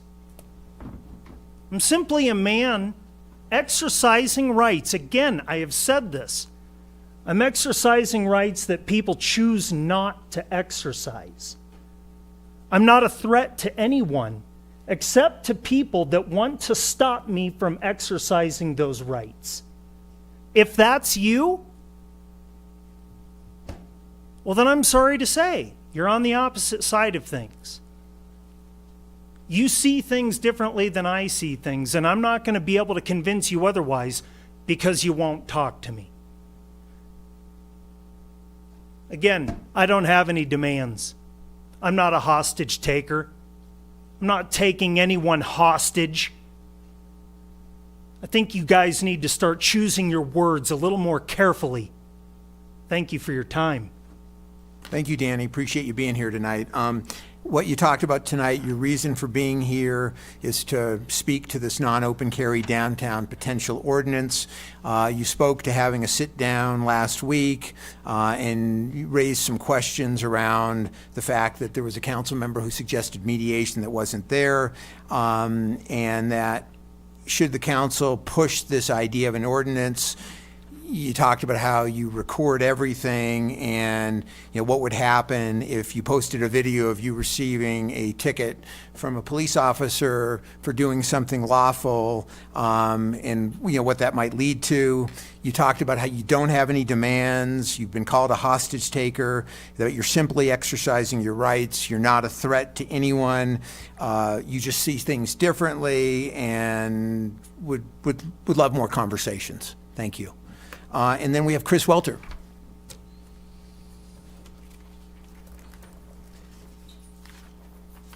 Good evening, Council. Good evening, Mayor. I stand here again to find it very interesting how many conversations are being held about us downtown. But yet only the mayor and one of the city council members are willing to sit down and have a conversation with us. As we had our conversations, we were trying to normalize the exercise of the First and Second Amendment, expressing how we can normalize that. To also try to help take away the fear and the ignorance that is being created in our community from us exercising our rights. Last time I spoke here, I spoke about how we are reasonable people that have no hate in our hearts. I say that because my words are true. But as I watch these meetings of the city council, I hear the slander of who we are and what we do. We are not armed gunmen. We are not terrorizing this community. We are not holding this town hostage. I would pick your words more wisely, for your words are incorrect. I truly hope you, as the council members, can also stop the spreading of the fear that you are creating in this community as well. Again, we are not terrorizing this community. We are exercising our rights for the First and Second Amendment. And when it comes to our rights do not end where your feelings begin. Thank you for your time. Chris, thanks for being here. What I hear is that you're speaking out for your rights to carry a gun and demonstrate that in Salida. You criticized that only one council member and the mayor showed up for some meeting that I didn't know existed. And you give us the responsibility to kind of control what kind of language is spreading out there about you guys. What I do hear is that you're interested in managing fear, to not spread fear, and do whatever you can to minimize that. Thank you. Thanks. And one quick point of clarification. With that meeting the other week, we operate under these certain rules. It's called sunshine laws, where if you have more than 2 people in attendance at the meeting, it needs to be publicly noticed. And because that meeting was put together very quickly, we wanted to begin the dialogue. So I just want you to be aware of that. We do operate under certain restrictions. So do we have anyone online for citizen comment? I don't have, oh wait, James Flatten. Okay. James, you're self-muted. Can you hear me? Yeah, we can hear you loud and clear. Okay. I'm just here to drop a quick note about Harold Casper, in my opinion. Since he moved out of town and out of his ward, under Colorado law, it says if a council member moves from or becomes a non-resident of the ward he or she is elected into, he or she must vacate the position of council member. So I just wanted to emphasize on that. I don't feel like Harold should have a vote, and he's probably time to step down. And I guess that's probably all I have for tonight. Thank you. Thank you, James. What I heard you say is you wanted to speak to the situation with Harold Casper. He moved out of town, out of the ward. You cited some Colorado law and just emphasized that you don't feel like he should have a vote and that he should step down. Thank you. And then anyone else? Thanks. Thank you. Yeah. We're gonna figure that out one of these days. Okay. All right. So we're gonna go ahead and bring Kat Bean up. Hello again, everyone. I'm sure you're going to be happy to hear that this time I'm not talking about art space. I just want to talk a little bit about why I think having an art center in town is really important, and maybe proposing the fire department that, since they're making a new one, maybe that could be a space for an art center. But art is one of those things where it's accessible to everybody, from toddlers to elders, people of all ability levels. It's very accessible. It has a low entry cost. You can have just a pencil and paper, be an artist. You can create art on your breaks. Anyone can be an artist, even musicians. Musicians are also artists, performing artists. It's a very diverse group, and many people who are artists also work in our workforce, and they have day jobs, and they might not be able to have a dedicated studio space, but they still really love what they do, and they want to be able to share that with people. So I'll just keep it short this time because we're already have so many people sharing, but I just think it's really important to kind of bring that up publicly, and yeah. Thank you so much. Thanks. Kat, thanks for being here. What I hear is an idea to think about whether we can use the old fire department building for an art space. And what you stated is that arts is really inclusive, and it's an opportunity for everyone. Thank you. Okay, that's all I have for citizen comment. And we do have a proclamation this evening, and that is declaring January 15th, 2024, Dr. Martin Luther King Jr. Day. Whereas Dr. Martin Luther King Jr. devoted his life to advancing equality, social justice, and opportunity for all, and challenged all Americans to participate in the never-ending work of building a more perfect nation. And whereas Dr. King's teaching can continue to guide and inspire us in addressing challenges in our communities. And whereas the principles enshrined in the Declaration of Human Rights in 1948 empower us all, and whereas the King Holiday and Service Act, enacted in 1994, designated the King Holiday as a national day of volunteer service, and since then, millions of Americans have been inspired by the life and work of Dr. King to serve their neighbors and communities. And whereas serving others on the King Holiday is an appropriate way to honor Dr. King, meet local and national needs, bring our citizens together, and strengthen our communities and nation. And whereas the King Day of Service is the only federal holiday commemorated as a national day of service and offers an opportunity for Americans to give back to their communities on the holiday and make it an ongoing commitment to service throughout the year. Now, therefore, the Salida City Council does hereby proclaim January 15th, 2024 as Dr. Martin Luther King Jr. Day in the city of Salida, and further encourages all Salidans to participate in a day of service in tribute to the life and works of Dr. Martin Luther King Jr. Thank you. And that's okay, I don't need that tonight. And that'll take us to, that way if it gets too contentious, no one will know who I am.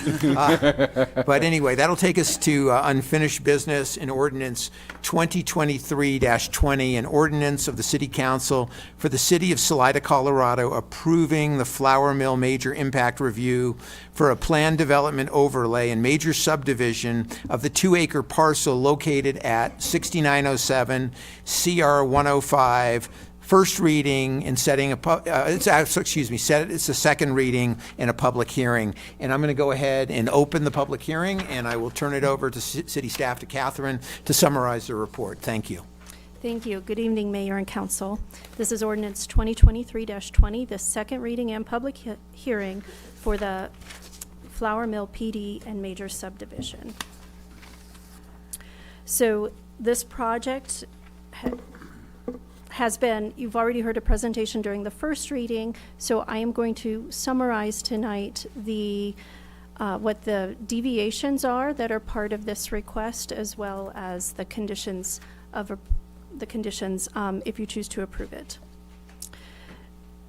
The Flour Mill PD is seeking deviations for street frontage, to have 2 of the lots front a parking lot rather than a public street. They are seeking a deviation for the maximum density. The R3 zone district requires 2,100 square feet of lot area per dwelling unit, and they are asking to deviate from that. The maximum height allowance is one of their deviations. The code requires 35 feet, and they are asking for up to 38 feet. The minimum lot size is another deviation in the R3 zone district. That minimum lot size requirement would be 5,063 for the single-family homes, and they are asking to be less than that on those homes. The minimum lot frontage for single-family units, as well as the laundromat lot, is another deviation that they are requesting, as well as minimum setbacks.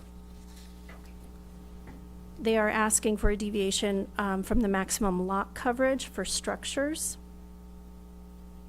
And they are asking for the maximum lot coverage for uncovered parking and access to be increased, but that is only for lot 14, which is a parking lot to serve the rest of the site.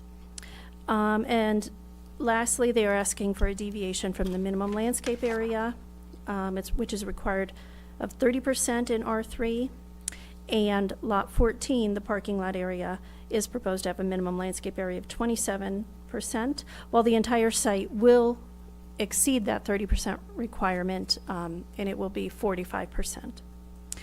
So they are meeting all the other dimensional standards. They are also meeting the parking requirements. That has been a point of possible confusion.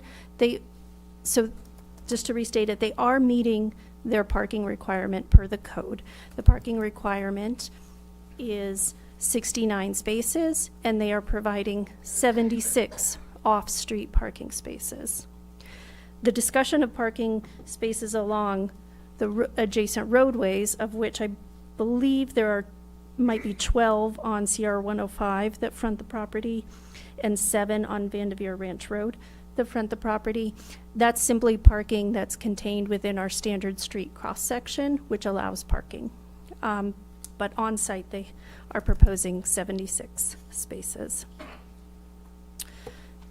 So this is a request for both the plan development overlay and a major subdivision. The Planning Commission reviewed it, and they recommended by a vote of 5-2 approval of the PD and the major subdivision with a number of conditions. Those conditions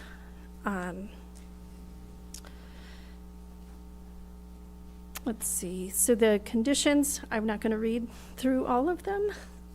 There are 11 conditions on the plan development and another 9 conditions recommended for the major subdivision, but I'm happy to answer any questions if you have them. And the applicant is here to make a presentation. So, Any questions for Catherine before we bring up the applicant? Catherine, did anything change since the first reading? no, it has not. Thank you. Okay. Okay, well, thank you. We'll go ahead and bring up the applicant.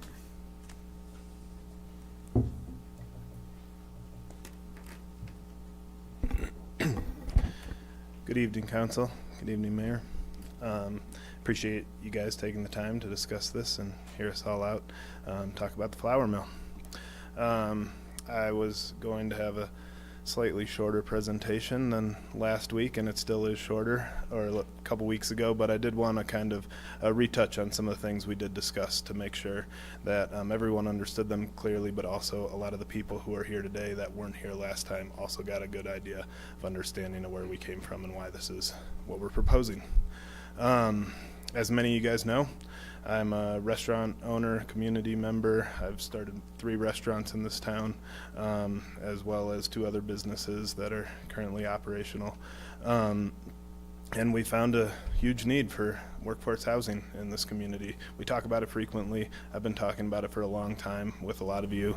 After many years of trying to figure out solutions, we decided to try and attempt it ourselves. So here we have the Flour Mill, which is a workforce housing development in Salida. Is there a clicker?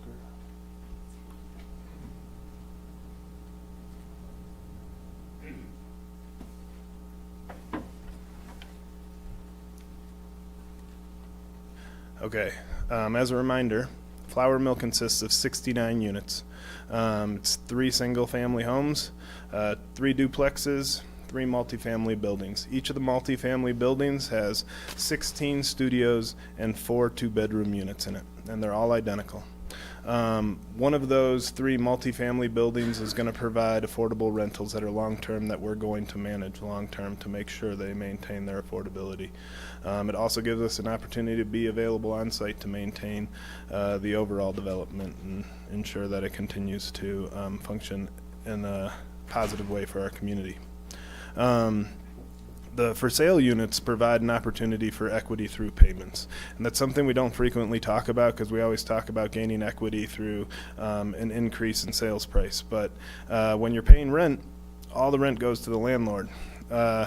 And none of it comes back to you. It's really hard to walk into a $600,000 house in Salida without any sort of savings. And so this is going to give an opportunity, particularly to our workforce, to be able to gain equity through making payments. So you pay for 5 years, you'll be able to come up with maybe a down payment soon after that for a more substantial house.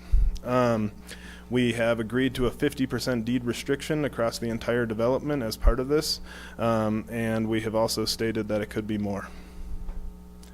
The pricing of all the units, and it's kind of confusing on the slide because there's a lot of numbers, but the big takeaways are nothing is priced over 120% AMI.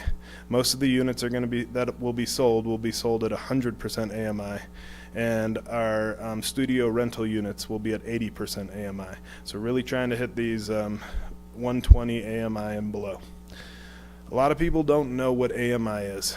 And so it's good that we start kind of talking about that and what these numbers mean. AMI is area median income, and it's studied by the Department of Housing by the state of Colorado. And then they send out a matrix that tells you, based on each county, what the sales price of units and what the rental price of units can be based on studios, 1-bedroom, 2-bedroom, and we get a matrix that kind of dictates what the pricing will be. It also dictates how much people make in these areas based on our county in particular. So when we're looking at this, these prices that I have in our basic financial model kind of show that the cheapest units will be sold for $233,000. The most expensive ones are going to be listed at $366,000, which is a small fraction of what you can buy a house for on the open market currently.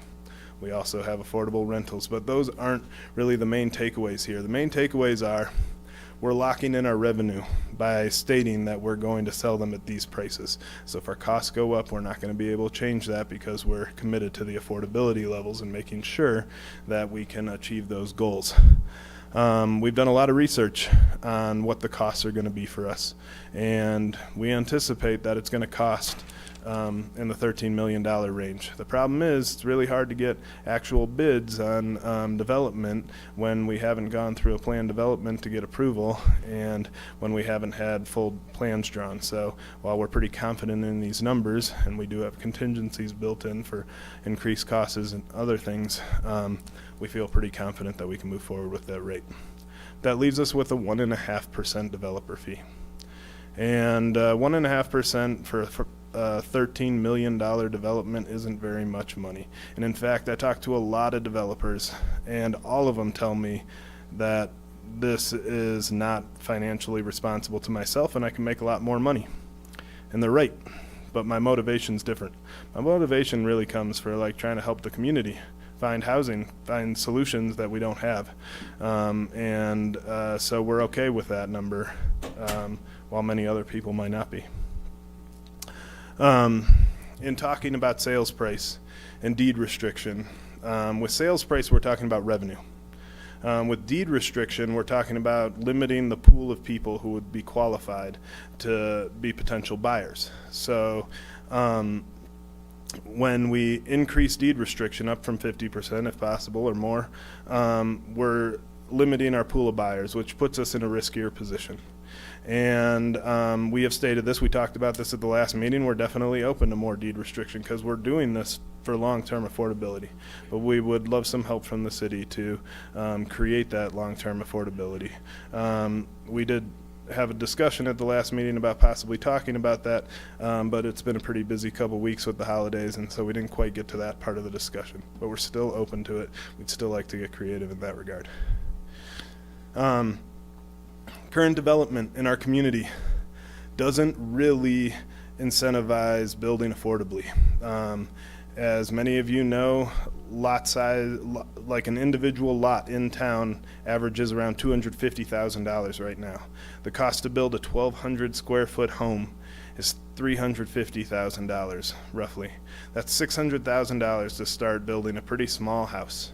And as a result, we have a lot of expensive houses built because that's really where the sweet spot for development is. $1 million homes, you can make a lot of profit with that. And there's actually a market for it. There's people who want to move here because this is a great place to live. We'd just like it to be a great place to live for all the people that serve our community.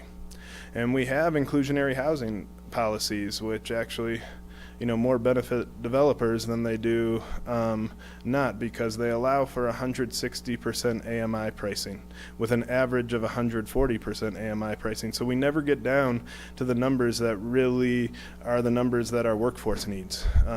It's not to say that 160% or 140% don't need homes to live in this community, or don't need help finding housing. They absolutely do. We just need to focus more on the people who are actually affected by our housing crisis. Realistically, our workforce doesn't have enough places to live in our community. And those of us who have kids probably all know that our kids can't live here in the future unless they live at home.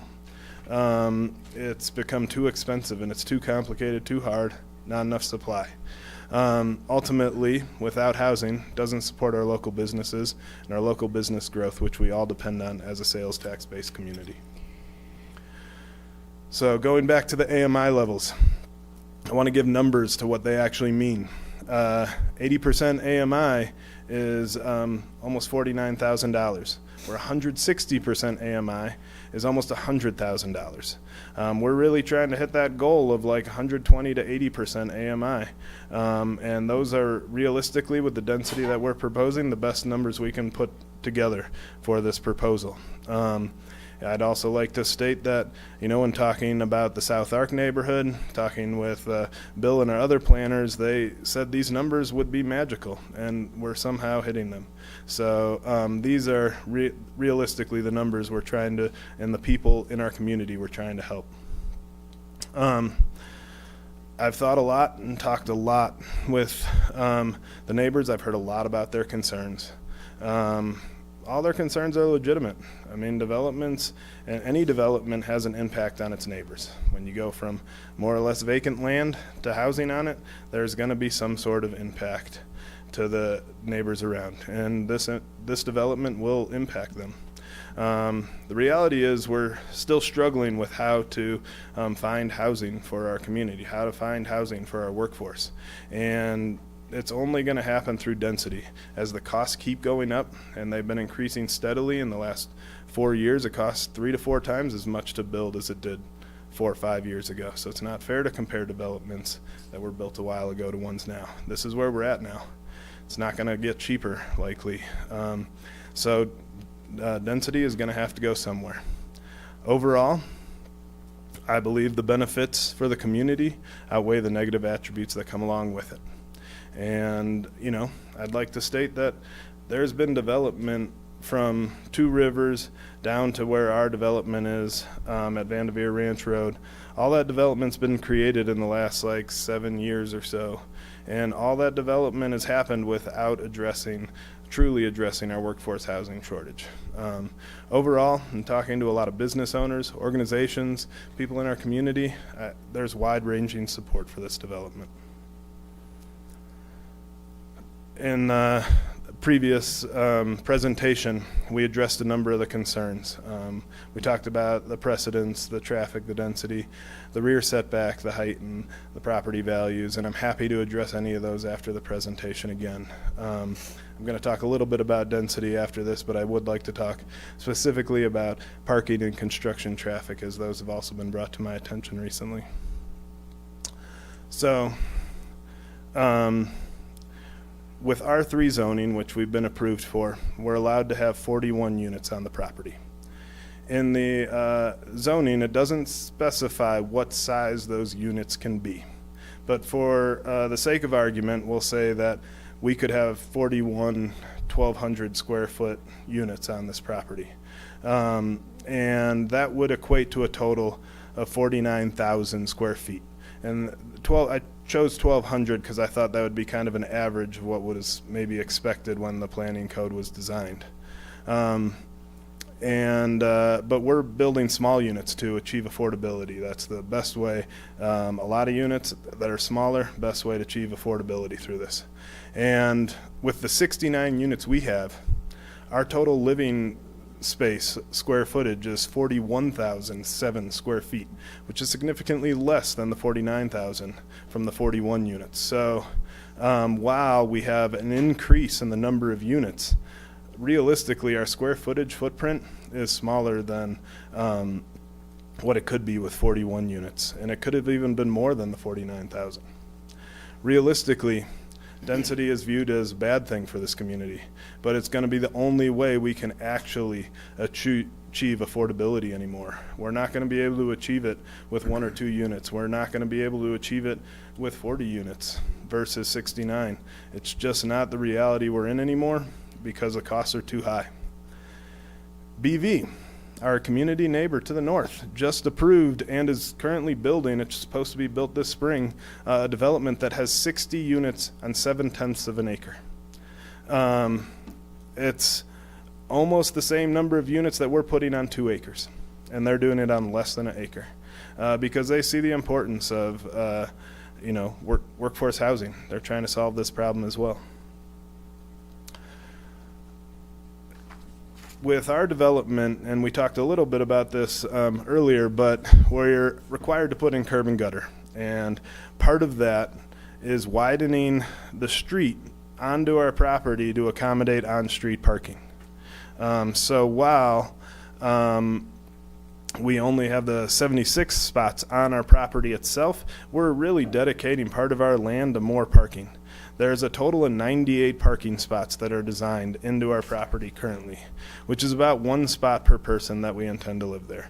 It's a lot more than that is required, and it's actually one of the deviations that we're not asking for in the planning code.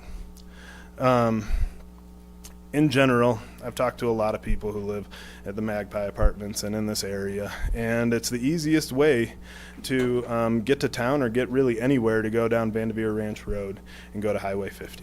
So while any sort of development is going to increase traffic in different areas, the most of the traffic is going to go to the areas that are already designed for heavy traffic loads. So County Road 105, yes, it will see increases in traffic, but that's part of what roads are there for. And it's part of having people live there. But the majority of them, it takes you out of the way. It's slower. It's not as convenient. Highway 50 seems pretty reasonable. Construction traffic is also something that's been brought to my attention. And construction traffic, realistically, is temporary. We've all dealt with construction traffic in front of our houses or in different streets, and that's part of it. We're going to do our best to have all of our contractors go towards Highway 50 and avoid County Road 105. But there are going to be situations where it's not possible, where there's road work being done or other things.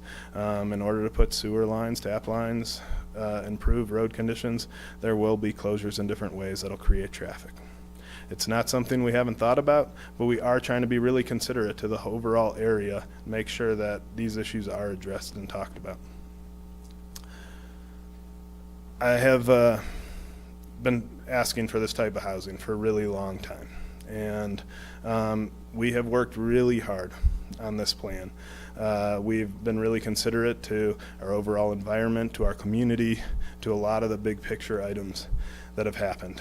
But recently I've been also pretty disheartened by a number of threats of petitions, nasty attitudes. I've been name called. I've done a lot of things. My wife and kids have been approached different areas in the community and told how other people feel about this. And I don't feel they fully understand what we're trying to put into us.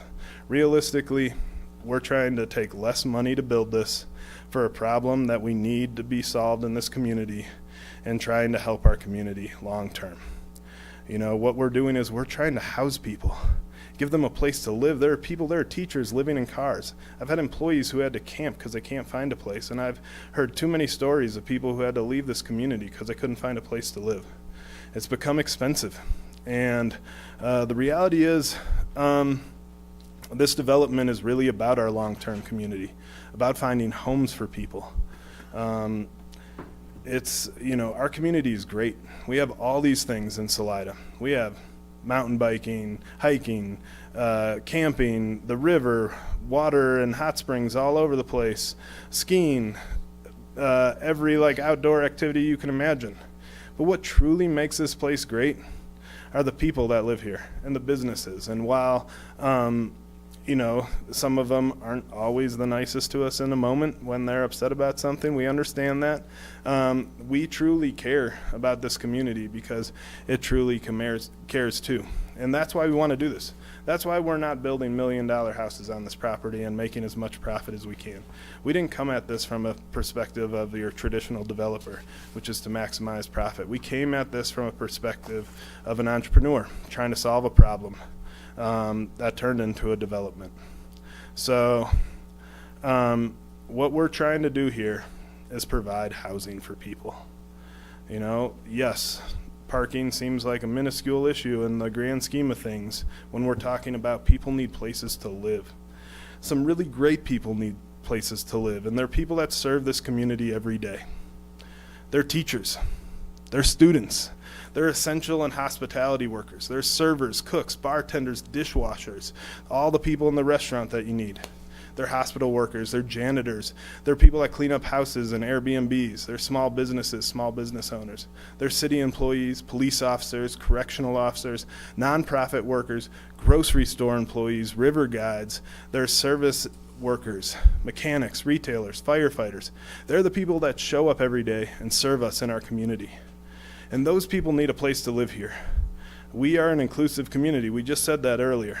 And it would be a shame if they would have to commute an hour or more to come here like they do at other communities around Colorado or in Wyoming or other places that don't have workforce housing. We're here to try to find solutions for these people because they deserve to live here just like everyone else. And they are there for us when we need it, whether there's COVID or whether there's any other problem. These people show up every day and they're here for us, and we appreciate them, and we want to show them that we appreciate them. So I'm asking you to work with me and help find housing solutions that can make a difference in this community for those who need it the most. We can be a part of the solution. Everyone in this room can be a part of the solution. So let's make Salida an inclusive community.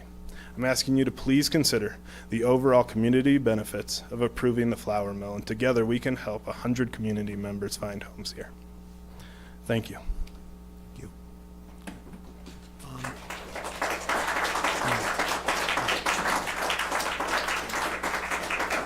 And that will bring us to public comment. And once again, I mentioned this earlier, it's 3 minutes. I don't know how many people we have signed up. I'm guessing it's going to be a lot. So at 3 minutes, I'll thank you.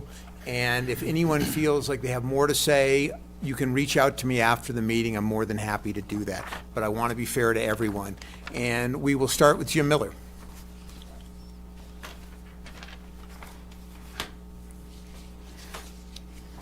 Thank you, Mayor Shore. I got here early and signed up early. First of all, I have 3 points of concern.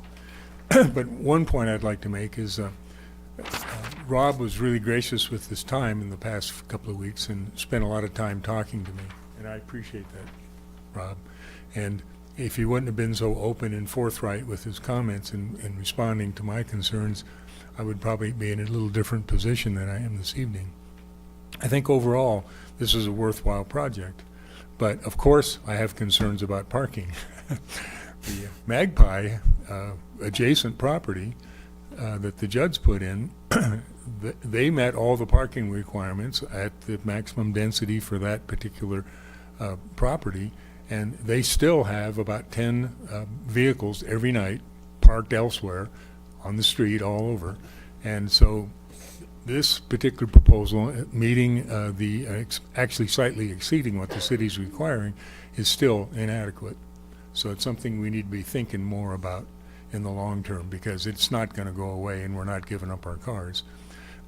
The second thing is, if you reference the letter that Paige Judd, I believe, submitted to you guys, she talks about meeting all of the requirements as the code said, no special considerations, I think, except one minor setback change, and that they're able to provide housing at 75% of AMI. And that's a very valid point. But of course, that is a project that was completed a few years ago, and Rob makes a good point that the cost of materials, et cetera, has gone through the roof. And that's a concern, okay? And the reason it's a concern, and it needs to be at the forefront of your concern as a city council, is this. As the proposals, I understand the proposal, and as Rob has explained it to me, none of the actual affordable housing gets built for 3 to 5 years. And if somebody's crystal ball is better than mine, they can perhaps explain to me how we're going to guarantee that these affordable housing units actually get built if interest rates continue to climb, building materials continue to climb, wages continue to go up, as far as construction work goes. That's a concern. And it would be great if we could turn this around, build the affordable housing first, and then worry about the more profitable, I'm assuming, more expensive things. Thank you for your consideration. And thank you. Jim, thanks for being here, and thanks for your statements and concerns. I actually might have missed one point. I got clearly 2 points. Your concerns about parking.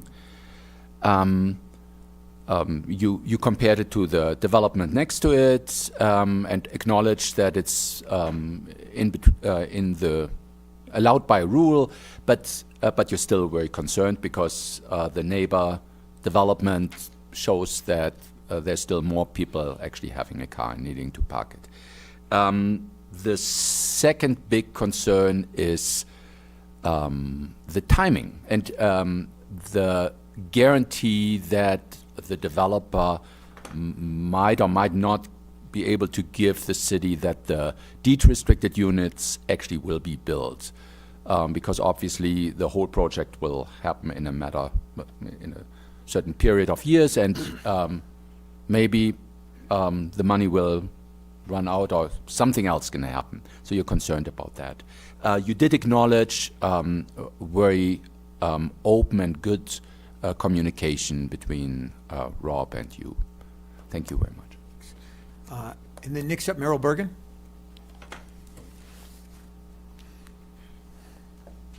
Good evening. I'm Merrill Bergen. I'm a 20-year resident of downtown Salida. I've seen a lot of change, obviously.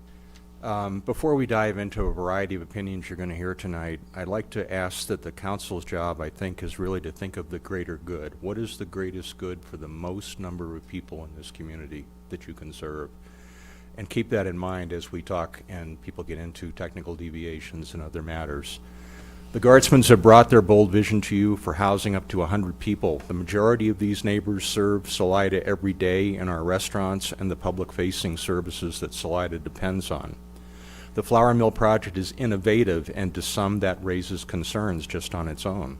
Yet without innovation, we are doomed to business as usual developments dragging down the traction that is just now beginning to address the growing housing crisis. The land use code is moving to higher density already. The Guardsmans are ahead of that. and that's uncomfortable for some people, especially on close-in projects that can reduce daily vehicle traffic. That's the key that goes with the higher density that's here. The Guardsmans have ticked off all the boxes on the land use code in progress, and they're ready to go. South Arc neighborhood is coming, but it's yours for making an impact. This project could be shovel-ready with your approval tonight. Planning Commission are your experts. They have carefully considered this project, listened to affected neighbors, and added workable conditions. Both they and the Guardsmans have done everything possible to reduce the impact and keep the project financially viable. Even a token reduction that people ask for in density tips this project into the red. The Planning Commission members are specialists with the best interest of the entire community as their charter, and they're the ones that ask the tough technical questions. You shouldn't have to do that. That doesn't mean you don't query things or validate things, but that's not for you.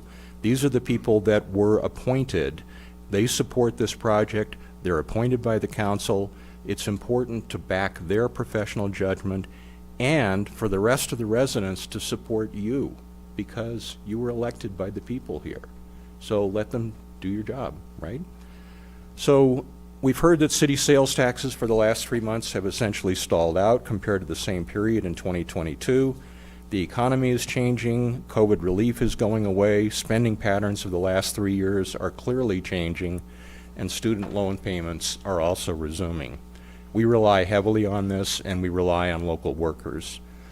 There's a difficult year ahead of us. What we can do locally is to stand united and bring our community closer together and take care of our own. A vote for the project tonight is a decisive show of support for a local proven business owner, and we owe that. Thank you. Thank you very much. What I heard you say is you feel like it's council's job really to think about the greater good for the greatest amount of people. You feel like the Guardsmans have brought this bold vision to us. It will house up to 100 people, and that without innovation like this, we're going to be stuck in that business as usual mentality. You talked about how like that South Arc neighborhood is still years away.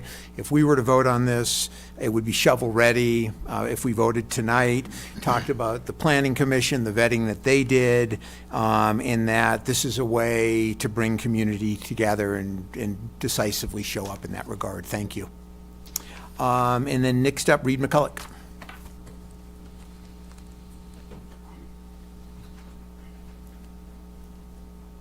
Good evening, Council. My name is Reed McCullough. I'm the Executive Director of the Chaffey Housing Trust, and we are a member of the Housing Solutions Coalition here in Chaffey County. In watching the housing crisis unfold over the last several decades, one of the things that's really struck me is that it's been accelerating so quickly that our ability to modify code and to respond to it, to allow for building of housing, has just not been fast enough to meet the need and to meet that acceleration. This is a planned development. It's an opportunity to take a big bite out of the issue and to allow for what we need most, which is density, to get the cost per unit down and to allow for the maximum number of units in a given project. Now, this particular project has a very thoughtful plan and a thoughtful design to get to that density. And so this is one of those bigger opportunities, one of the bigger ones you'll ever see to be able to do that. When you provide density, that maximizes the potential use of infrastructure. So the shorter the distance from the homes to where services are coming from or going to, i.e. water and sewer, the lower the cost overall of the system because of the distance that has to travel. In other words, sprawl drives up costs for infrastructure, and density helps lower that cost. The only way to build in this high-cost environment is to lower the cost per unit by allowing density. So you see where this is all going. Now, one of the benefits of this project is it's not a developer coming in saying, hey, I want to do all this development, make a good dollar out of the project, and oh, by the way, provide you with some housing. This is an employer who recognizes the need, has the need himself for his businesses, and has been forced to come up with a solution not only to meet his needs, but the needs of the community. We're not getting employers coming up with solutions like we are in this particular project. So for all of those reasons, I implore you to pass this project and allow us to move forward, and then we can start tackling this issue with bigger bites than we've been able to in the past. Thank you for your time. Reed, thanks for being here. You're representing the Chaffey County Housing Trust, the director, and you're pleading for us to approve this development. You're pointing out that the proposed density is not only making the units affordable, it's also making it more efficient for the city because infrastructure is supported by the city. You clearly reminded us that the housing crisis is accelerating, and you reminded us that this is an exceptional situation where an employer is stepping up and not expecting any significant profit and trying to find a solution. Thank you. Wales Martin, thanks.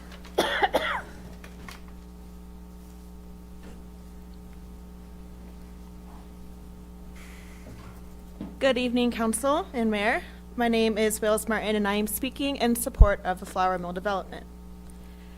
As some of you may know, I work downtown at Sweetie's Sandwich Shop, and as someone who is part of the workforce, I cannot stress enough how badly we need affordable housing. But you all already know that. All of you had to run in an election within the past few years to sit in the seat that you're in this evening, and most of you, myself included, ran on a platform that you are aware of the housing crisis that we have in Salida and that you hope to bring solutions through affordable housing. Well, here's an opportunity to show that you plan to fill the commitments that you made to your constituents. If I had more than 3 minutes to speak, I could talk your ear off about how much I've struggled to find housing here, especially permanent housing. I've been working with the Chafee Housing Trust for the past near 2 years to buy a modest starter home here in town. Though it can be an example of a success story for the Housing Trust since I'm finally under contract, I'd be selling myself short if I didn't mention how much time and energy I've dedicated to this long-term goal I've set for myself. It's difficult to make less than $50,000 a year and be a first-time homeowner here in Chafee County. Actually, it's not difficult, it's impossible. Without programs such as the Chafee Housing Trust. And of course, with your approval, the flour mill development can also provide even more options for low-income folks such as myself to be proud homeowners. Aside from my representation of the workforce, I also want to speak tonight from the perspective of a neighbor to this potential development. I live at the Magpies located right next door, and although there has been opposition from some of the neighbors, I think it's really important for these folks to understand that there is nowhere else to go. There's limited space available that is both, one, within reasonable distance from downtown so that tenants don't need to have cars, and two, being sold at a reasonable price. I understand that the density increase is causing concern for traffic issues and aesthetics, but the developer has shown that there will be plenty of parking available, and the single-family units will be along County Road 105 so as to blend in and keep our neighborhood looking like home, while also housing 100 of our community members. Council, this is an opportunity you should not pass up. Not only will you be proving to the workforce that you do actually care about us, but you will be setting a precedent to future councils to support long-term affordable housing. Thank you for your time, and I also quickly want to address the concern about when the affordable units will be built. I believe the Planning Commission addressed that, and they had it set so that there will be units built in each phase, but the developer can speak more to that. Thank you. Thank you. Appreciate it, Wales. What I heard you say tonight is you're here speaking in support of Rob. You work for him at Sweetie's. You talked about how this board ran on the platform of really working hard on this affordable housing issue, and this is an opportunity to put our money where our mouths are or were. You are in the process of purchasing a home through the CHT, and just spoke to all the time and energy that it took, and the fact that it's really hard for workforce to find housing here, and that you really need to make at least $50,000 to buy, but only if there's support through programs like CHT or potentially this one. You also talked about living at the Magpie, and you understand the neighbors' concerns, but there simply is nowhere else to go that's close to downtown at a reasonable price. Thank you. Thank you. Yeah. And then, boy, I don't know whether to call you Chief or Thomas Winston. Both good names, I guess. They're great names. Hello, ladies and gentlemen. Glad to see everybody here again. My name is T.W. Winston. My friends call me Chief. I run the High Side Bar and Grill at 300 West Sackett Avenue with my wife, Angela. I'm in support of the Flour Mill project. We need affordable housing like crazy. All of us local business people around here, like if you find a good employee, you call them like, hey, I got this guy and I want to hire him, but he doesn't have a place to live. You know, like, do you know anyone that's renting anything right now? And that's a regular conversation that we have as business owners. We do anything to try to grab these good people that you want to work for you. And it's hard sometimes when there's no place to live. You lose some really good talent sometimes that could work for you because you simply don't have a place to house them. In the summer, I have 45 employees at my restaurant. That's a lot of people. We're employing a lot of people. And most of them don't have a place to live, or they have to live way out of town. I have 4 people living in BV right now that commute here. So this project, like I've been in a lot of city council meetings where you guys talk about everything that you want to do for affordable housing.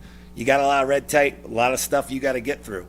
This is a local citizen business owner that is ready to do this, that just needs the approval, and it's going to help a lot of people. 100 people will have homes. These are going to be people that live here and contribute on a daily basis, not part-timers, not, part-time people that just live here. These are our workforce. So please try to help get this go through. We all need it for our community, and I don't think it's going to happen any quicker than this possible way right now. So thank you for your time. Chief, thanks. I hear you're sharing your perspective as an employer. We really need housing. You shared that last summer you employed 45 people, and currently 4 of the people that you employ have to travel from BV. You can clearly see this is a unique opportunity, and you're asking us to jump through the hoops and approve this. Absolutely. Thanks. Thank you for your time. Thank you. Ray Kitson.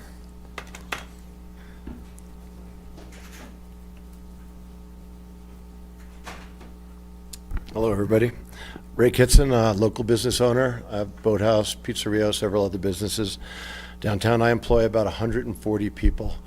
I have a little different spin to throw at you here. I personally don't believe we have an affordable housing problem because every single house that's built here is sold in 5 days, okay? That makes it affordable for a lot of people. What we do have and what we do need to recognize and we do need to have a difference for is workforce housing, okay? It is not affordable. It is not available. I recently bought, with a partner of mine, my buddy Chad, we bought a hotel on the highway, closed the hotel, converted it to employee housing. We have 24 units. They're full all the time. We have people begging to be in there all the time. And it's a huge problem. So we have a workforce problem, but does the council realize what you have? You have a potential sales tax problem, okay? And I think a lot of people forget about this. What, 95% of your budget, Dan, is sales tax generated, right? Sales tax generated. What do you think is going to happen if 104, restaurants are already going under. A lot of other retails are hanging by a thread right now. It's very unfortunate, and all of a sudden, sales tax revenue drops down. Well, then you're not going to be sitting here entertaining us for a few changes that Rob needs to do to make workforce housing that you could easily take care of. You're going to have to make cuts. What do we have, a $30 million fire department going on? And I'm not saying it's a good thing or a bad thing, but how are you going to pay for that? All right. Police, they want to increase. They're saying that they have too many calls. They need more cops. How are you going to pay for that? Water treatment plant, sewer treatment plant, trails, parks and rec. We won't even go into the homeless issue that we have going on here. These are all things that need to be addressed, and they only can be addressed one way, with money, right? So by not approving, Rob, you're definitely putting our sales tax revenue at risk. You're putting people's livelihood at risk, and I understand the price that we pay for development. When we purchased our property and built our house 40 some odd years ago, The Heinz Ranch was right there. It was a multi-generational ranch. We're like, this is going to be sweet. They're never going to go anywhere. It's going to be great views, never going to be a problem. Boom, the Heinz Ranch sold, right? It became Fawn Ridge development, and it sucked, right? Fast forward many years later, some of my best friends live in Fawn Ridge. So everything will, comes out in the laundry eventually. Yeah. Does it suck that we're going to have possible parking on some streets? Sure it does. I mean, I grew up in the Bronx. Everybody parked on the streets, okay? Apartment buildings everywhere. And sometimes, guess what? You didn't get a parking space. You double parked, you got your ticket. You parked 10 blocks away. You walked. Thanks, You Ray. walked with your group. Time's up. It is. I know you were just getting going. Just getting going, man. And I also know how much you love reflective listening. So. Yeah, well, I hate reflective listening, but I will tell you, approve this project. The sooner the better. All right, so what I know. So what he said was blah, blah, blah, blah, blah, blah, blah. Thank you, Ray. Project. Okay, I'm not going to reflect back to someone who doesn't want it. Next up, we have Jake Rashavi.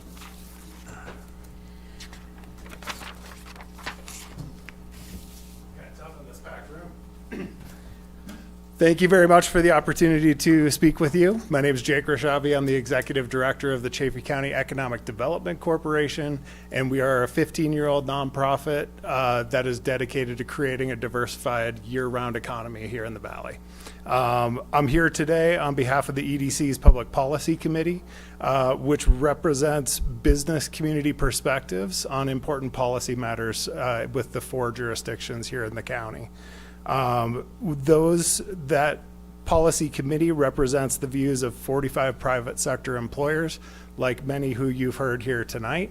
You're hearing it direct from the source, so I won't belabor the point. I'll just say this. Workforce is the biggest limiting factor on business growth here and career opportunities for local residents. That is tied directly to housing, and projects like the flour mill have the opportunity to put a big dent in the well-established shortfall of workforce housing that we've talked about many, many times in this room. Importantly, the project itself would achieve really ambitious affordability targets while asking very little of the city. And I think that is exceedingly rare. It's certainly been rare in the few years that I've been in this role. I haven't seen a lot of projects that offer that benefit without coming with a big ticket ask of the city. I can also say that with certainty, there is not a deep line of developers behind Rob that are willing to make those sacrifices to their own business models to solve a community problem in this way. People like Rob and what they're trying to do on this project are rare, and I would encourage you to take advantage of this opportunity. The project itself, it does ask for flexibility from the city. That is the big ask in this case. And honestly, after looking at the merits of the project, it is within the city's ability to provide that flexibility, particularly around density. And that's needed because you're also hearing real concerns about the fact that modern building codes do not support development in this cost environment. It has gotten exceedingly difficult to pull off a project of this scale in this environment, and making these offering this flexibility in a project like this is a really important way to accommodate a really fast changing external environment. And then I'll just finally say that, you're hearing from such a diverse set of audience members here, residents here. That means something too. Thank you very much. Thank you. Thanks, Jake. As the director of the EDC, I hear you're representing about 45 employers, and you clearly throw your support behind this project. The reasons are the same. It's a huge goal that appears to be achieved with a little ask. Thanks. Thank you. And then Eric Warner.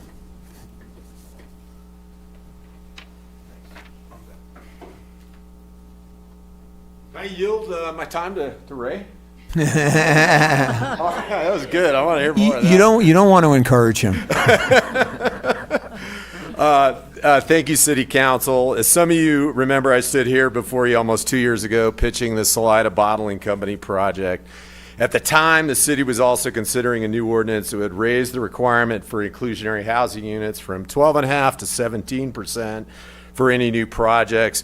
But in exchange, developers would be able to charge a higher average for the affordable units to help offset the lost revenue on them.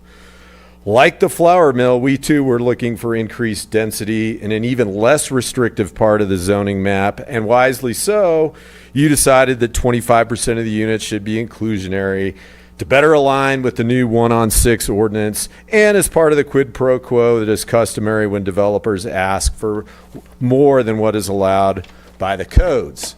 So why do I bring all this up?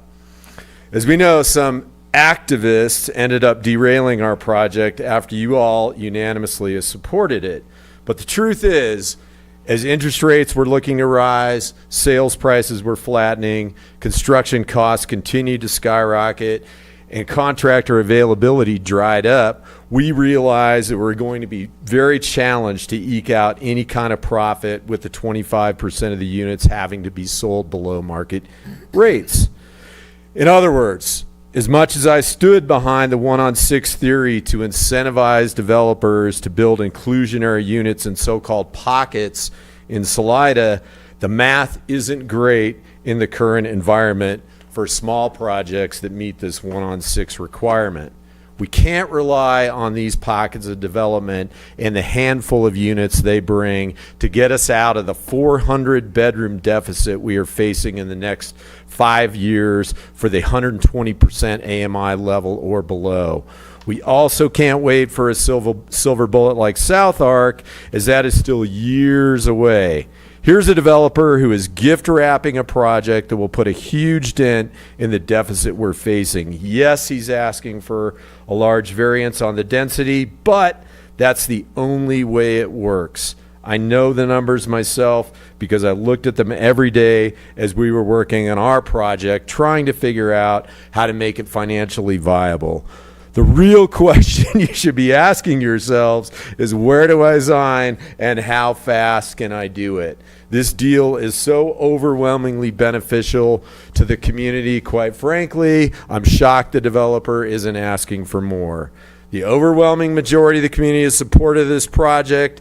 Any decision other than unanimous support of this project would fly in the face of the will of the community. Thus, I ask that you approve this project tonight with a unanimous vote. Thank you. Thank you.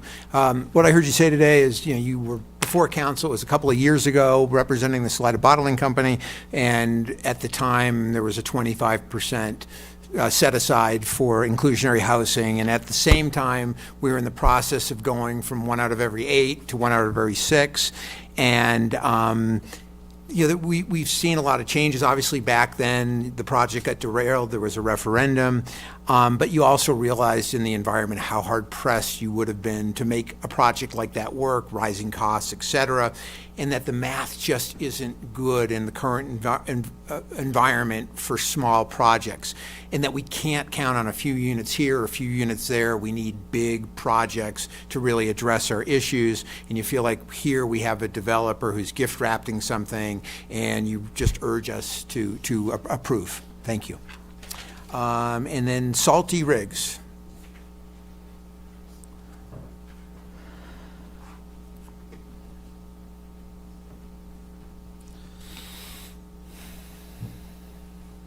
Hi. So tonight you're probably going to hear some, reasons why people are against this particular development. And I just want to point out that most of them are opinions. Specifically that it's too much density. Well, there's not a black and white definition of too much density. Lots of communities have way more density than we have, and they've been around for a really, really, really long time. And I want to tell my opinion about too much density. You see, this time last year I was living in a single-wide trailer with 3 dogs and 2 cats and 4 roommates. And some kind of creature that lived underneath it. I'm not entirely sure what it was. And then after that, I moved in with this sweet lady and her boyfriend and her dog and her cat and my dog, and that was a little bit too much density for me too. And then after that, I was between places because I just could not find an available. Like, I had $10,000 in my bank account. I had the money for the deposit. I had the money for the first and last and the application fees, and I probably paid 8 application fees for apartments, and there was just nothing available. And so for, almost 2 months, I was sleeping in the back of my Subaru with my hound dog, and that's a little bit too much density as well. And, I stayed with quite a few of my friends, and we're not 20, we're in our 30s. And I'm telling you what, they've got 5 roommates, and I'm sleeping on a couch with somebody else. And that's a little bit too much density. And none of my friends even have, I guess Ricky has her own place and Joey, but that's about it. Everyone else has too much density in their house. And so I just want to say, 69 households having their own space and their own unit, and being able to exist in this community, to me, that's not too much density. And if somebody does think that's too much density, well, maybe consider their perspective and whether or not they already own their own home and whether or not they already have housing security. I don't know how many renters have told you that those apartments have too much density, or if it's just homeowners, but I'd like you to consider that when you hear your opposition. Thank you. Salty, thanks. You skillfully played with the word density, and you shared your own experience with density, which it's a very clear image to all of us. So there's a relativity and density density about some neighborhood when you own your own home has a different priority. Thanks. Thanks. Nancy Dominic.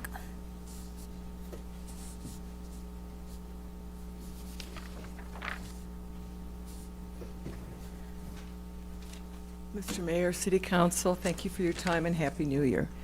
My name is Nancy Dominic, and I represent the community neighborhood of County Road 105. Our concerns are outlined in the paperwork we requested be included in the packet. One very major concern of our neighborhood is any truck construction traffic that would try to use County Road 105 to get to the flour mill construction site. We had significant problems during the construction of the Salida RV Park. Heavy trucks use County Road 105 for their own purposes consistently, even after residents called the county to complain. There are currently two signs, one on Highway 50 and one off County Road 105, that state no through trucks and no oversized vehicles or trailers. We request that the developer pledge that he will adhere to these signs and not cause additional truck traffic on County Road 105. And we ask for the city's pledge to uphold this before passing this development. We also would like to note that parking on County Road 105 is not allowed per county regulations. County Road 105 is still in the county.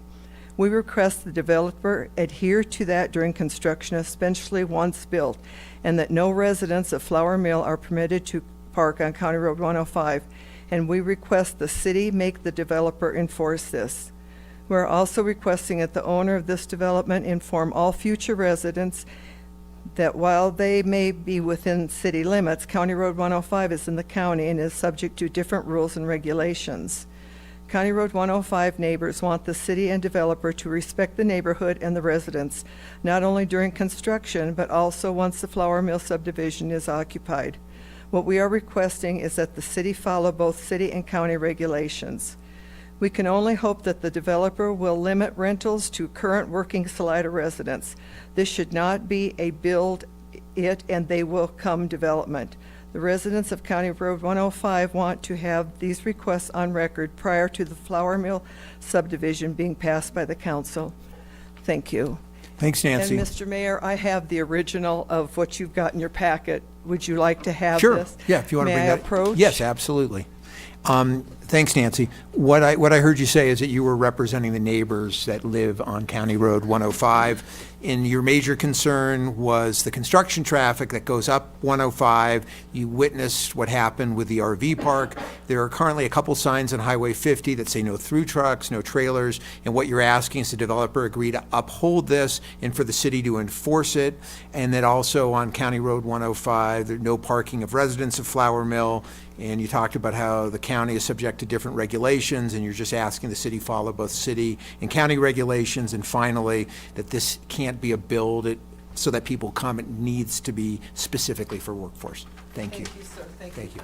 It's Thank Field you. of Dreams. What? It's Field of Dreams. Oh.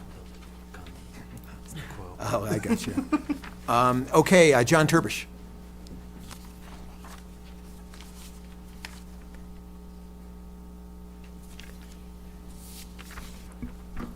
Mayor Shore, City Council, thank you. I won't use all my time because I feel like a lot of my points have already been made. Just wanted to show up and show support for this development as well. This is the kind of project that's going to keep me in this town. For those who don't know me, I'm the director of Slide Mountain Trails, a nonprofit. Appreciate Rob putting nonprofit folks on that slide because it's true. Last time I testified here was about short-term rentals and how I'd move over the summer because my apartment was converted to an STR. I found a single thing in my price range, and that was after extensive searching. I really sympathize with what Salty shared.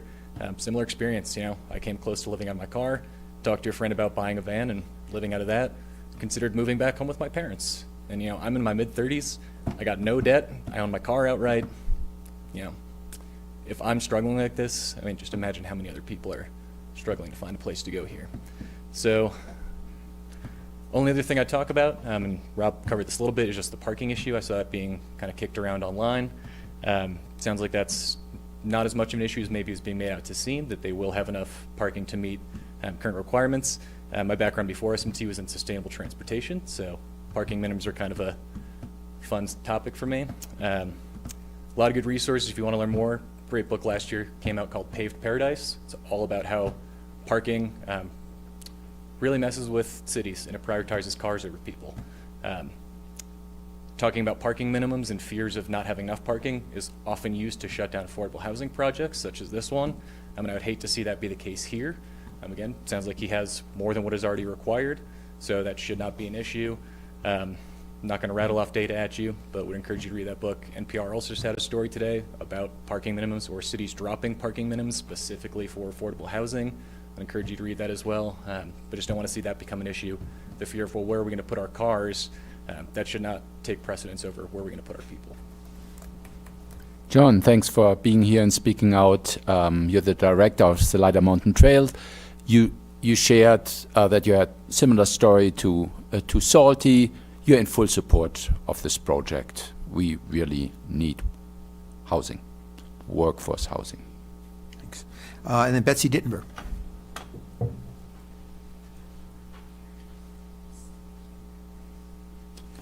Hi, everyone. I'm Betsy Dittenberg with the Chaffee County Community Foundation. I'll keep my comments brief since a lot of the really good points have already been made today.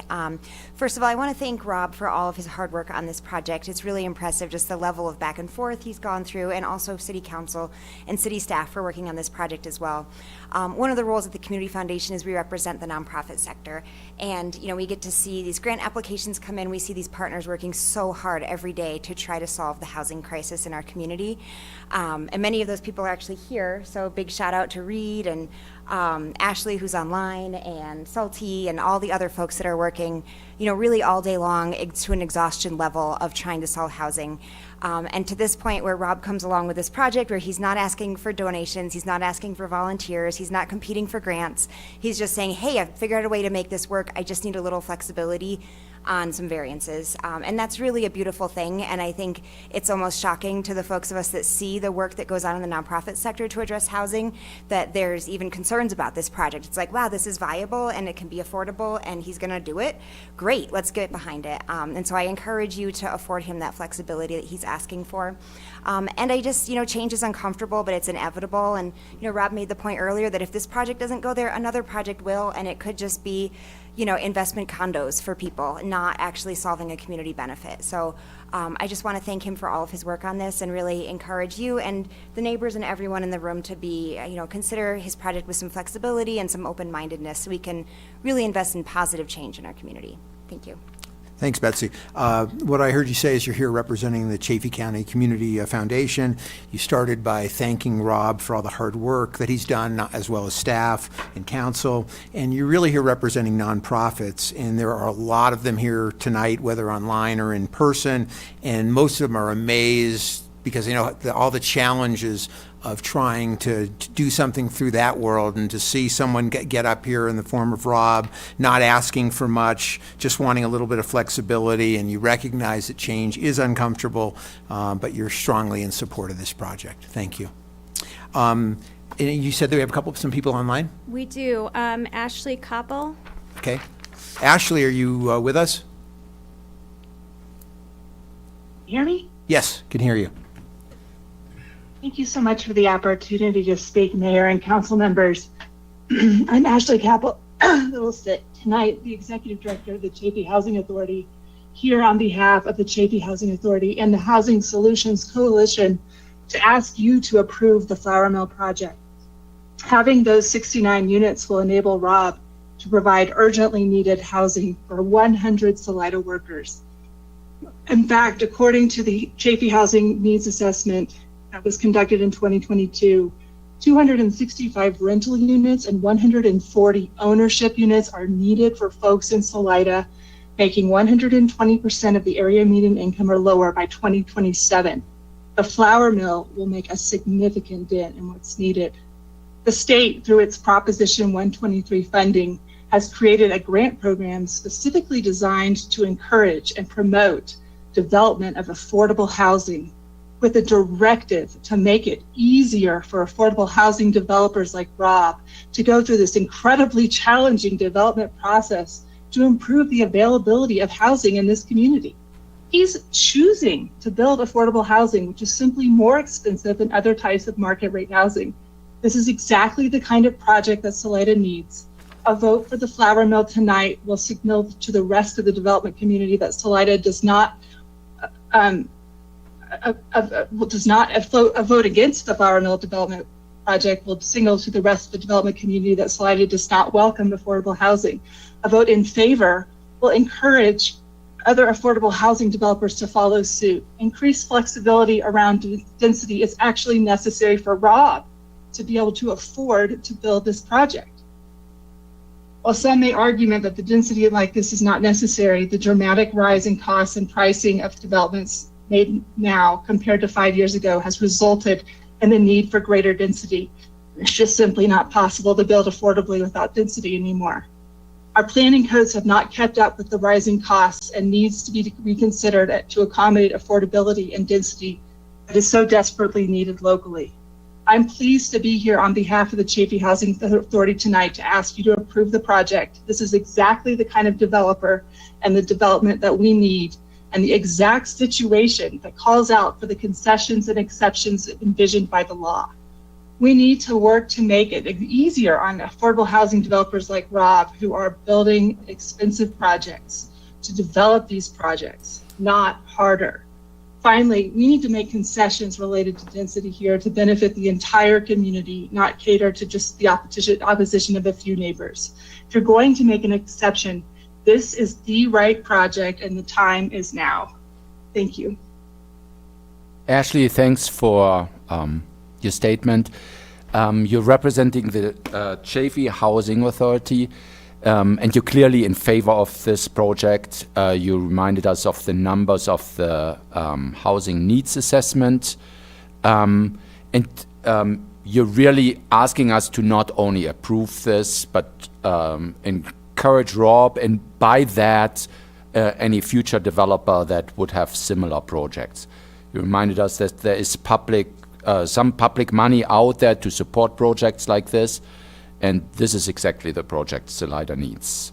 And any concessions that we do, we're not really giving to the developer, we're giving to the workforce of Salida.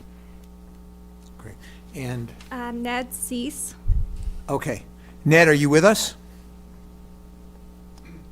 I hope so. Can you hear me? You are definitely with us. Yes, thank you. Okay, right on. My name is Ned Cease. I'm the neighbor that lives immediately to the north of the proposed development. Like Rob, I've also been called some names, but I'm guessing I've been called different names than he was, but we can commiserate about that offline. I think a couple things that have been said here are really good points. And the first one is, I'd like to point out, I see how the developer has really good answers to a lot of questions. I think my concern are the questions that haven't been asked about what the character of our town is. You know, Ray Kitson talked about living in the Bronx. On December 18th, this parcel was rural agricultural land. It's not the Bronx. And I think that a lot of people in the city may not be looking at how quick and how big of a fundamental change this is to the character of our town. That's my concern. I absolutely am not against affordable housing. I understand the desire for density as a way to make housing more affordable, but I think that we need to have a longer term view than just what's easy and convenient right now for the problem we face. A second thing that I want to bring up is around the issue of precedent. There's a lot of discussion about the fact that allowing something one place doesn't allow it everywhere, but then you also hear everyone saying that a vote to support this will change the nature of the discussion in the future. And so this topic, this conversation goes beyond just this project, it goes beyond just this 2 acres. It goes to what the character of our town is overall in the future. And I think it's too far out of what we have agreed on. It's not 41 units, it's not even 50 units. It's a huge deviation, and I don't think that that can be overstated. The last thing that I really want to bring up, I was extremely disappointed in the working session. I understand that what we're talking about here, the process that you follow is a quasi-judicial process. I sure would not like to be tried in a court where some members of the jury are doing a Zumba dance and wanting to approve prior to having any input, prior to hearing all the facts, prior to the rest of it. When I went to the planning and zoning meetings, they all said, well, we got to give this to city council. We're not sure what to do with it. It's up to them. We don't actually have a binding vote anyway. And then when you come here, we're hearing a pass that baton back. Well, the city council isn't the experts. We should defer to planning and zoning. So this whole process to me, it feels like we're asking a bigger question. We're not asking the bigger question that we need to address in what this does to our town. So thank you. Thanks, Ned. Appreciate you dialing in. What I heard you say is you're the neighbor immediately to the north. You mentioned that, like Rob, you've also been called some names, and maybe you guys can commiserate over that. And then you raised a couple of good points. The first of which is you talked about how the developer has some good answers to questions, but where your concern lies is the questions that aren't being asked, namely the impact on our community and its character. You understand density, you support workforce housing, but you really feel like it needs to be part of a long-term plan. And then secondly, precedent. And you acknowledged how when we talk about these planned developments, everything is unique. However, you also cited the fact that a vote to support this would change the conversation in the future. And it's just too far out of what we agreed upon, and that can't be overstated. And then the last thing you mentioned is you were disappointed in a recent meeting where other council members were doing, I think you used the term the Zumba dance before hearing everything, and you just feel like we're not asking the bigger questions and having a long-term perspective on this. Thank you. Okay, that wraps up. You didn't sign up? I did not. Okay. Will you include me? Yes, if you promise to stick to the time allotment. Okay. Okay. Thank you, Mayor. Thank you, community members and council. I'm Pamela Good, owner of Good Skin Matters, and I represent one of the businesses that are being hard hit. And I would love to hire other people to help me. They don't have a place to live. And myself and my family, we recently, over the last couple of years, when housing prices went up by $200,000, priced us out. And we even lived in a place we rented for 3 years, and through gentrification, we lost our housing. And so it took us quite a while to get our housing back in order. And I think that this project is amazing, and I would ask you to unanimously approve it. This is an immediate issue, and the businesses that are already closing down are the people that serve the people who are moving here and living here. You want those people to be able to live here, and my family and I are some of those people. And we currently spend about 50% of what comes in on our rental. So this is huge, and I really appreciate your time. Pamela, thanks. I hear you're a business owner, you a potential, at least a potential employer, so you understand the need for other people to find any kind of housing, but you also shared that you went through anxiety yourself, losing your rental and trying to find any kind of housing, and it was not easy. You're excited about this opportunity for the community. Thanks. Thanks. Okay. That takes us to, does the applicant, is there any rebuttal you would like to make this evening? Okay. Anything from city staff? Would you like me to address a couple technical points? I didn't. Always. Okay. Yes. Yes. You know what? Why don't we do that in questions? Because we're going to go to questions, and you can bring them up, and then you can. Okay. Yeah. Okay. And then, does council have any questions of anyone who presented or testified? Okay. Why don't we go ahead and why don't you come up now at this point, and then any questions for Catherine, or she can just bring up the technical points. Yeah. Unless anyone wants to take a guess at them. Okay. Have at it. You go, Catherine. Thank you. Good evening. I just wanted to clarify a couple questions that were raised. So first off, with the deed restricted units, those do require employment in Chaffee County, the deed restriction. So for someone applying that, they have to provide documentation that a majority of their income comes from Chaffee County. And then secondly, on CR 105, that road was annexed when this property was annexed on December 5th. So the entire road from Confluence Road down to just south of Vanderveer Ranch Road is now a city road. So that is part of the requirement in the IGA between the city and the county, that when property is annexed, the county requires us to annex adjacent roadway. So I just wanted to clarify that for everyone. So Catherine, is all of County Road 105 in the city or just part of it? The entire width is in the city down to just south of this property, so it goes just past the intersection to Vanderveer Ranch Road. Thank you. Councilmember Casper?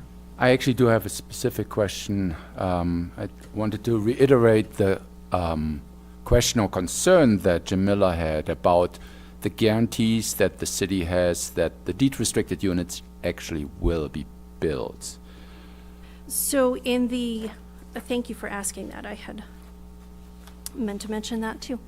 So for the deed restricted units, in the conditions of approval, it lays out the timing of when those have to be built. So the project is planned in 3 phases. Phase 1 is the 9 units, the 3 duplex, 3 single family along County Road 109. Out of those, 1 of them must be deed restricted. Phase 2 of the project is the 2 condo buildings, which will be a total of 40 units. And out of that phase, 14 of those units must be deed restricted. And just for your knowledge, the way that the city enforces that is that a condo building, the entire condo building will not get a certificate of occupancy without those deed restrictions in place. So, and then lastly, Phase 3, which is the 20 apartment units, that entire building will be permanently deed restricted in Phase 3. So that is the order that's laid out in the conditions. Thank you. Okay, I don't see any other questions. I do. Well, just about, when it came to maybe negotiations as far as potentially using affordable housing fund to raise the percentage of deed restriction on this project, how did that discussion go, if anywhere? So since I'm just filling in on this project, I can't speak to that, but maybe Christy can. But and unfortunately, Christy Jefferson isn't here to bring that up. It's my understanding that the majority of the affordable housing funds are earmarked, set aside for a couple other projects that we have, and so understanding even the relationship that the city would have in providing those funds to a developer, I don't think has been completely fleshed out. It's primarily used for infrastructure, or if the city was the owner of the property, since it's city funding. Well, wouldn't it always be a public-private partnership because we're not developers? Not necessarily. We can use some of those funds to put the public infrastructure in South Arc. So that's public funding. That's part of what it could be used for. Also, purchasing the property for the LIHTC project potentially could be used, and then the developer would then be someone else.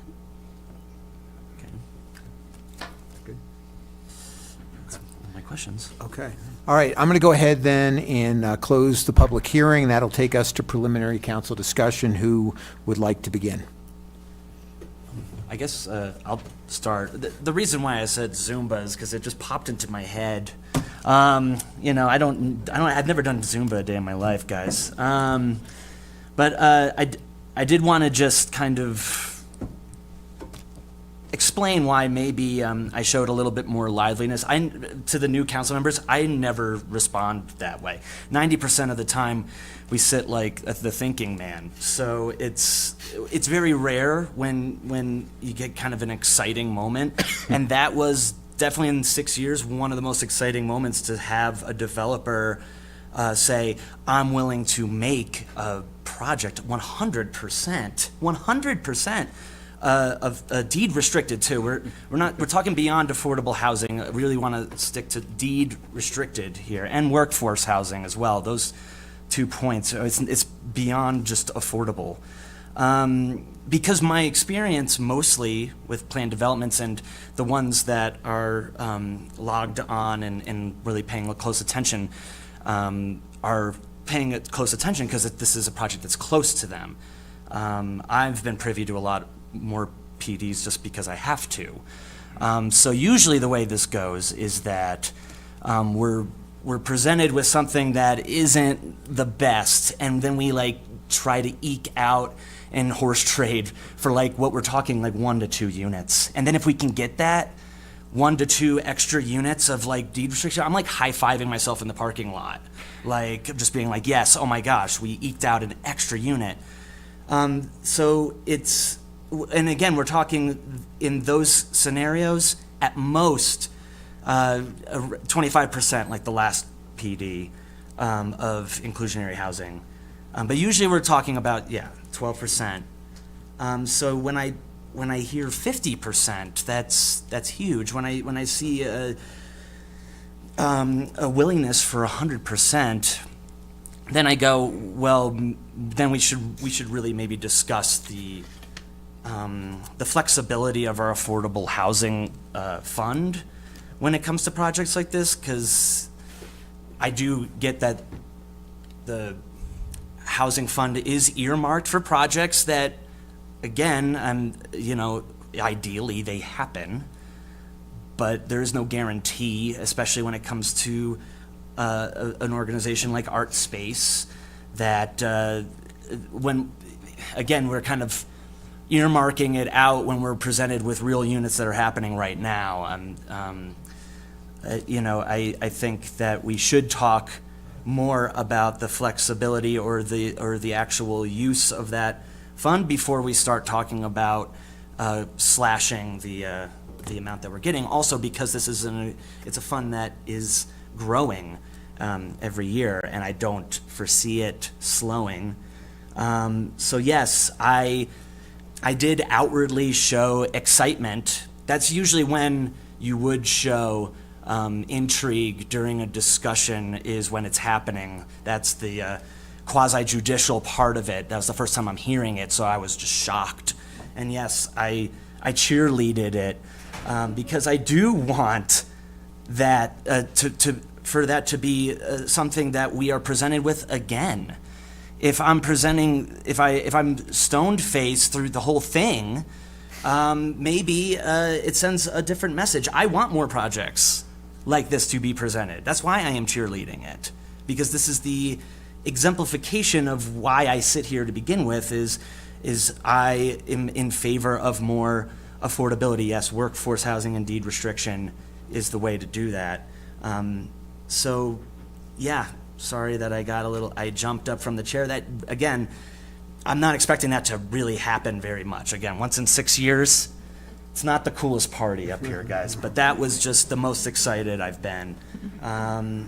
So yeah, I do very much support this project because of that willingness to, and again, because of how close the developer is to the problem, and that willingness to do what it takes. And I need to show that willingness too. So, Councilmember Casper. I'd like to piggyback right on Justin's comments. I've been totally excited about that project as well. And I also want to make sure that that conversation between Rob and staff will happen. I don't know exactly how I respond to the result, but this would be an exciting opportunity to have an additional 34 units deed restricted. And we just have to compare that with what we use that money on the other side of the equation. I'm not concerned about making a precedence here, because if there was another developer presenting a similar project, I still would be excited. I believe that this kind of project is actually giving us a chance for keeping Salida's character.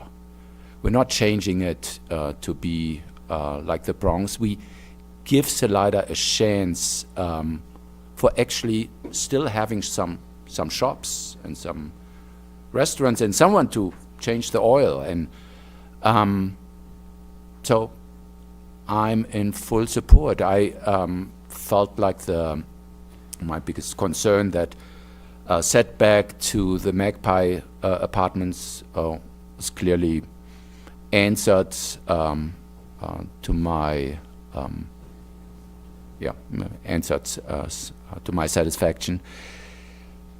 The one little question that I have to Rob, and I'm not even in favor of it, it's just the concern of the past when petitions delayed projects like this or similar to this, and that's the height.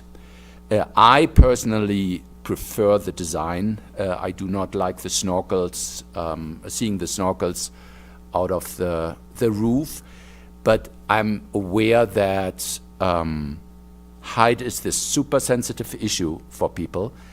I believe there wouldn't be a chance that a petition would go through, but I'm concerned about there be enough signatures for a delay of the project. So that's the only reason I'm throwing this thought out. This would be a consideration for right now. Thanks. Councilmember Nacarado. Well, I just want to agree with Harold that I think it is in keeping with the character of the city too. And I don't like to do this very often, but I do just want to point out tonight that I've been in this city for 48 years now. So I'm like, which character is changing? You know, is it the character from the 1980s when there was tumbleweeds blowing down the street and empty storefronts, and Ray was just about to arrive and liven things up. But there were plenty of places to live, and it wasn't a problem. So like, which character? And the character is the workforce of the city.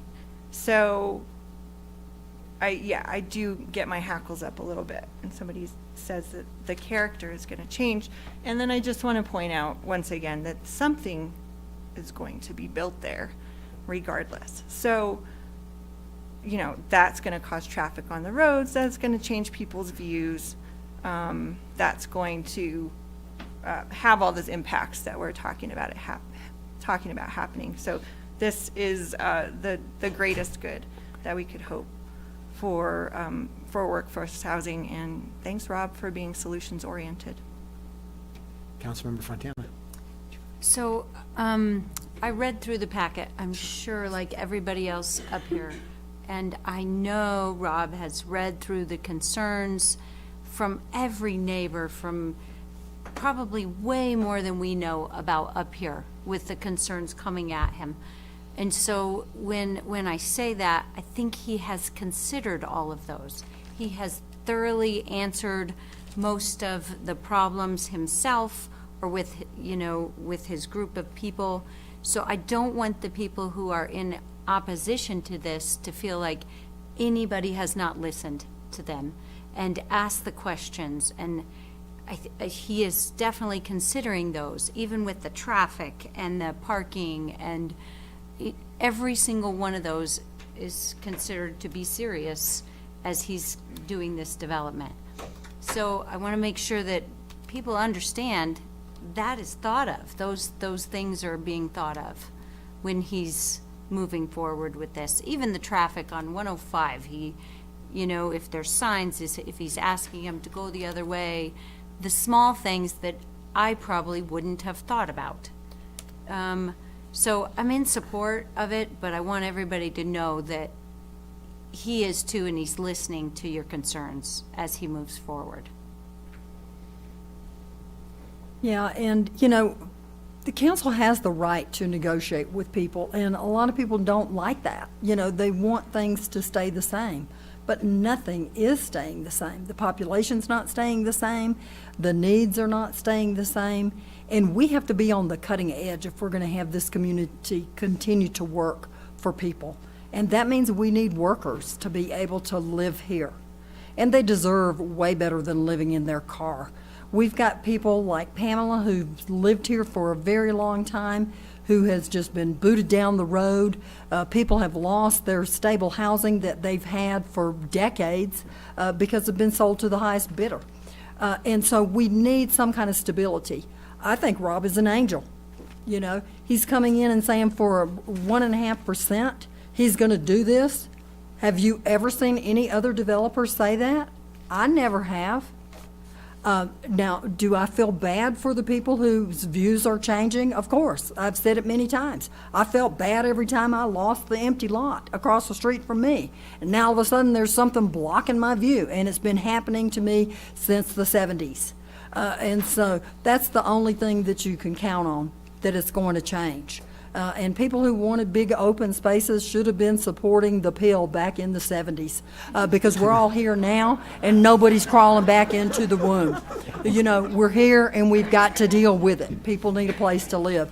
So I'm in support of the project. I just don't see how we can make it any better. Rob has been in conversations addressing the concerns as much as they can be addressed. You know, the woods that were behind my house when I was growing up that had a lake and all kinds of wildlife, it's all gone. It's all gone. It's all houses.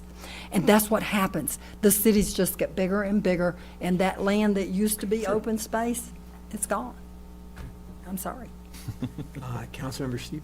Yeah, I just want to put on the record that, yeah, I'm all for this project to go forward. You know, at the beginning I was, you know, it's hard, you know, back and forth, but the good that, you know, when you weigh it all out, the good outweighs the bad in this project. You know, this is something that this community needs. You know, me being you know, coming from a background, been moved all around, kind of same as as a lot of people in this community, finally found, if I didn't buy when I did in the town, I couldn't afford to live here now. And now being a business owner, I've had to kind of cut the middleman out, go out into business for myself, and hopefully, here shortly, as my business grows, I'll be able to, hire some employees, and hopefully those people will have a place to come here and live and, and thrive here. So yeah, I just want to put it out there.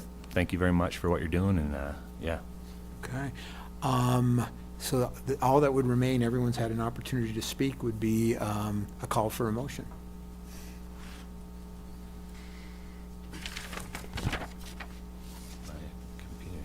Mr. Mayor? Oh, yeah, got to.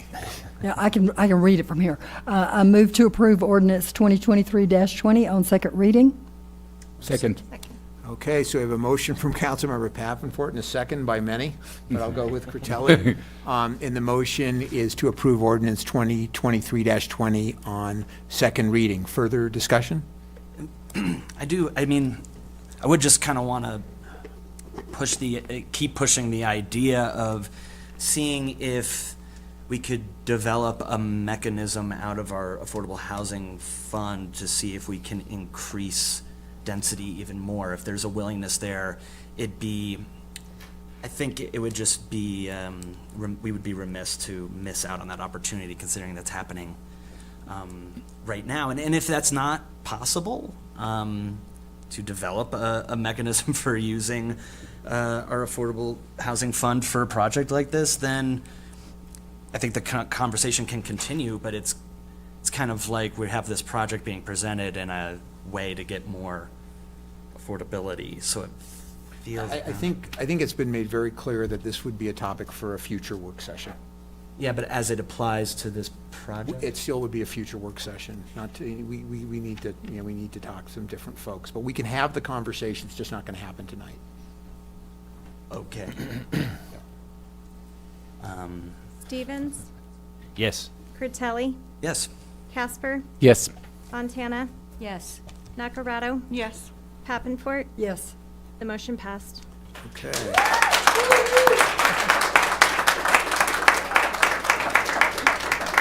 Moving on to ordinance 2023-21, an emergency ordinance of the City Council for the City of Salida, Colorado, reappointing and setting compensation for Cheryl Hardy Moore as municipal court judge for a 2-year term commencing January 1st, 2024, and running through December 31st, 2025.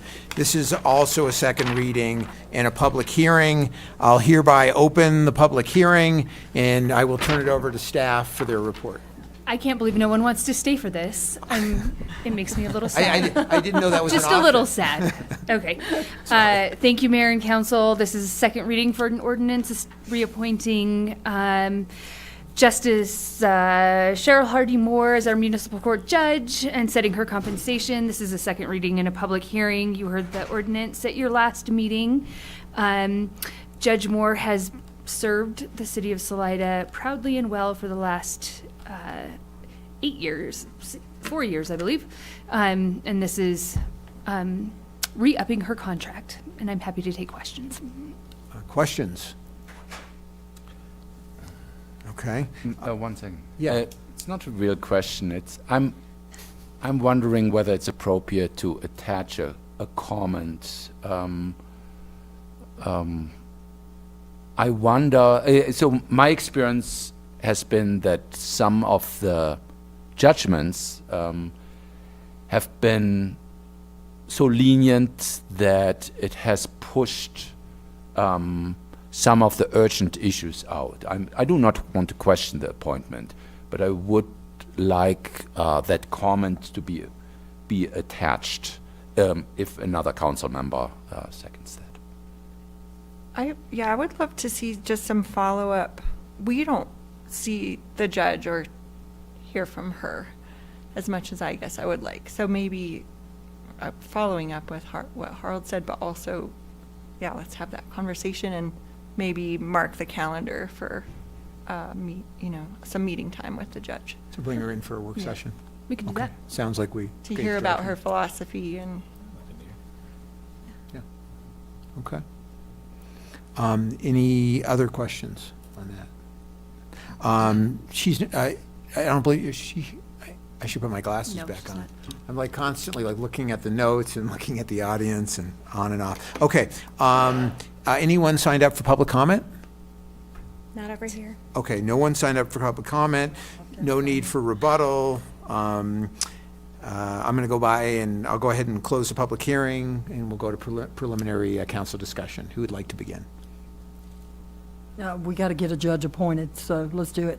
Okay, then that would be a motion if no one else. Mr. Mayor, I move to approve ordinance 2023-21, reappointing Cheryl Hardy Moore as municipal court judge for a 2-year term. Second. So a motion from Councilmember Critelli, seconded by Councilmember Casper, and the motion is to approve ordinance 2023-21, reappointing Cheryl Hardy Moore as municipal court judge for a 2-year term. Further discussion? Nacarado, Yes. Fontana, Yes. Critelli, Yes. Stevens, Yes. Pappenfort, Yes. Casper. Yes. Motion passed. And that takes us to new business, council liaison appointments for Sustainability Committee, the Airport Board, and the Finance Committee. And you do not have any paperwork in front of you for this. Hopefully it will be quick. The bylaws for each of these committees require a council liaison to be appointed at the first meeting of the year. So this is your opportunity to be appointed to one of these fine committees. And we'll need one for the Sustainability Committee, one for the Airport Board, and 2 council members for the Finance Committee, please. Okay, so let's start with sustainability. I would love to be appointed to the Sustainability Committee, if I can nominate. Strengths do you bring?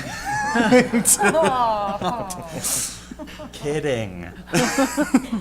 I have been involved in it for the last few years, and I'm happy to step back. Thank you. Okay, Thank you. great. So do we need to do a motion on these, or? We don't. Okay. Nina can weigh in here, but I believe this can work. Nina? Oh, hi. Hi, everyone. Hi, Nina. It's probably best to make a motion and approve just to show the support of your fellow council members and for it to be clear. Do you And can want we to do it do all at one one motion time? for all 3? Yeah, that's fine. Okay, all right, so that is sustainability, Airport Board? Well, I've been doing it for the last 6 years, so There needs to be 2 for that one? right? No, No, just just one. one. Just the one? Oh. if anybody wants to. Is there anyone else that would have would like to serve on that, or? That's something I'd be interested in if you're kind of, unless you want to continue. Oh, I mean, I'm totally, if you want to get your feet wet in some boards and committees, then yeah, That's kind of. All right. I'm totally open to that. Jump in You there. don't even have to arm wrestle for it. Okay, that's good. Yeah, wow. And Finance Committee, that's where we need 2. Yes. I would like to step onto that. Okay? And I would like to continue on that. Okay, all right.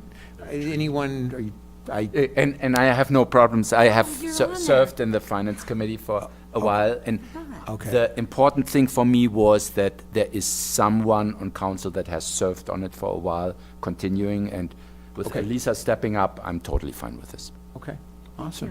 All right, well, I think we have our names. Now all we need is a motion. I move to add Dominique Nacarado to the Sustainability Committee, Aaron Stevens to the Airport Board, Elisa Pappenfort and Suzanne Fontana to the Finance Committee. Second. So we have a motion from Councilmember Pappenfort, seconded by Councilmember Nacarado. And the motion is to approve Councilmember Nacarado for the Sustainability Committee, Councilmember Stevens for the Airport Board, and Councilmembers Fontana and Pappenfort to the Finance Committee. Further discussion? Pappenfort, Yes. Stevens, Yes. Nacarado, Yes. Critelli, Yes. Casper, Yes. Fontana. Yes. The motion passed. Moving right along, Resolution 2024-01, a resolution of the City Council for the City of Salida, Colorado, designating the place for the posting of public notices for city council meetings and other city business. Good evening, Mayor and Council. Every year we have to designate the posting places for public notices, our meetings, our agendas, and for the last several years, they have been designated as the city's website. As I said, we do this every single year, so the suggested motion is at the bottom of your council action form. Mr. Mayor? Yeah. This seems like an easy one. I move to approve Resolution 2024-01, designating the place for the posting of public notices for city council meetings and other city business. Second. So a motion from Councilmember Casper, seconded by Councilmember Curtelli, and the motion is to approve Resolution 2024-01, designating the place for the posting of public notices for city council meetings and other city business. Further discussion? Designating the city's website as the place. Okay, okay, designating the city's website as a place for posting of public notices. Okay. Thank you. Yep. Nacarado? Yes. Fontana? Yes. Critelli? Yes. Stevens? Yes. Pappenfort? Yes. Casper? Yes. The motion passed. Okay, and then Resolution 2024-02, a resolution of the City Council of the City of Salida, Colorado, approving citizen appointments to the Sustainability Committee pursuant to Section 2-18-10 of the Salida Municipal Code. Good evening, Council. Earlier, you had your work session where you interviewed the applicants for the Sustainability Committee.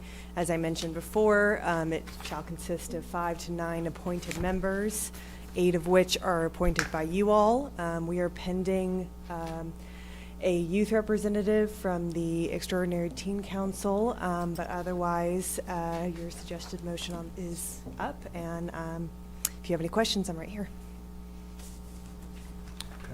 Questions for Sarah? How many people are on this one? It's a good. Nine total. 9 total. 1 has to be appointed by the Board of Chaffee County Commissioners. Okay, So so you how all many are appoint we? 7. 7 Appointing for us. 7. 1 is youth. What about the youth member? That's also appointed by you all.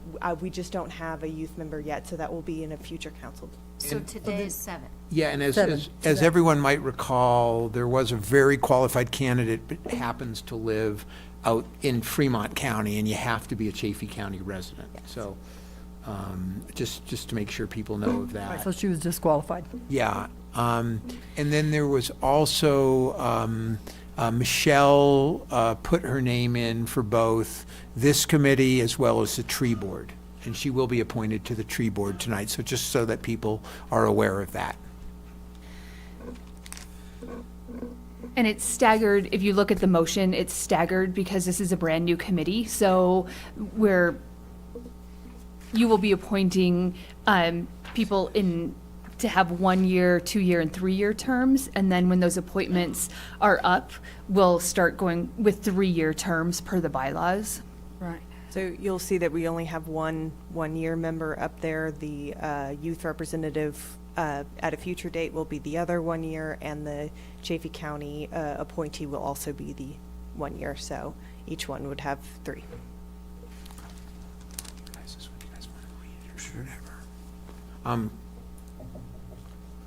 Other discussion or thoughts? Did we hear from those applicants that weren't here to interview this evening? Well, 2 of them were, one is Jane Yes. Templeton, you know her. And Eileen has been one of the most consistent members of the Sustainability Committee before it got really official in the past. And you probably know, she has been a former council. Megan Witherspoon is the only one who was not here that we don't have a previous connection with. And she did email saying that she was sad she couldn't attend, but she had a prior commitment. Okay. And what about John Dold? We just didn't hear from that. We did not hear from him. Okay.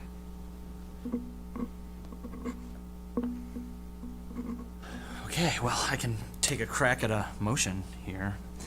Mr. Mayor, I move to approve Resolution 2024-02, a resolution of the City Council for the City of Salida, Colorado, approving the following appointments to the Sustainability Commission. The City Council hereby appoint Eileen Rogers as a one-year member of the Salida Sustainability Committee, term to expire January 2nd, 2025.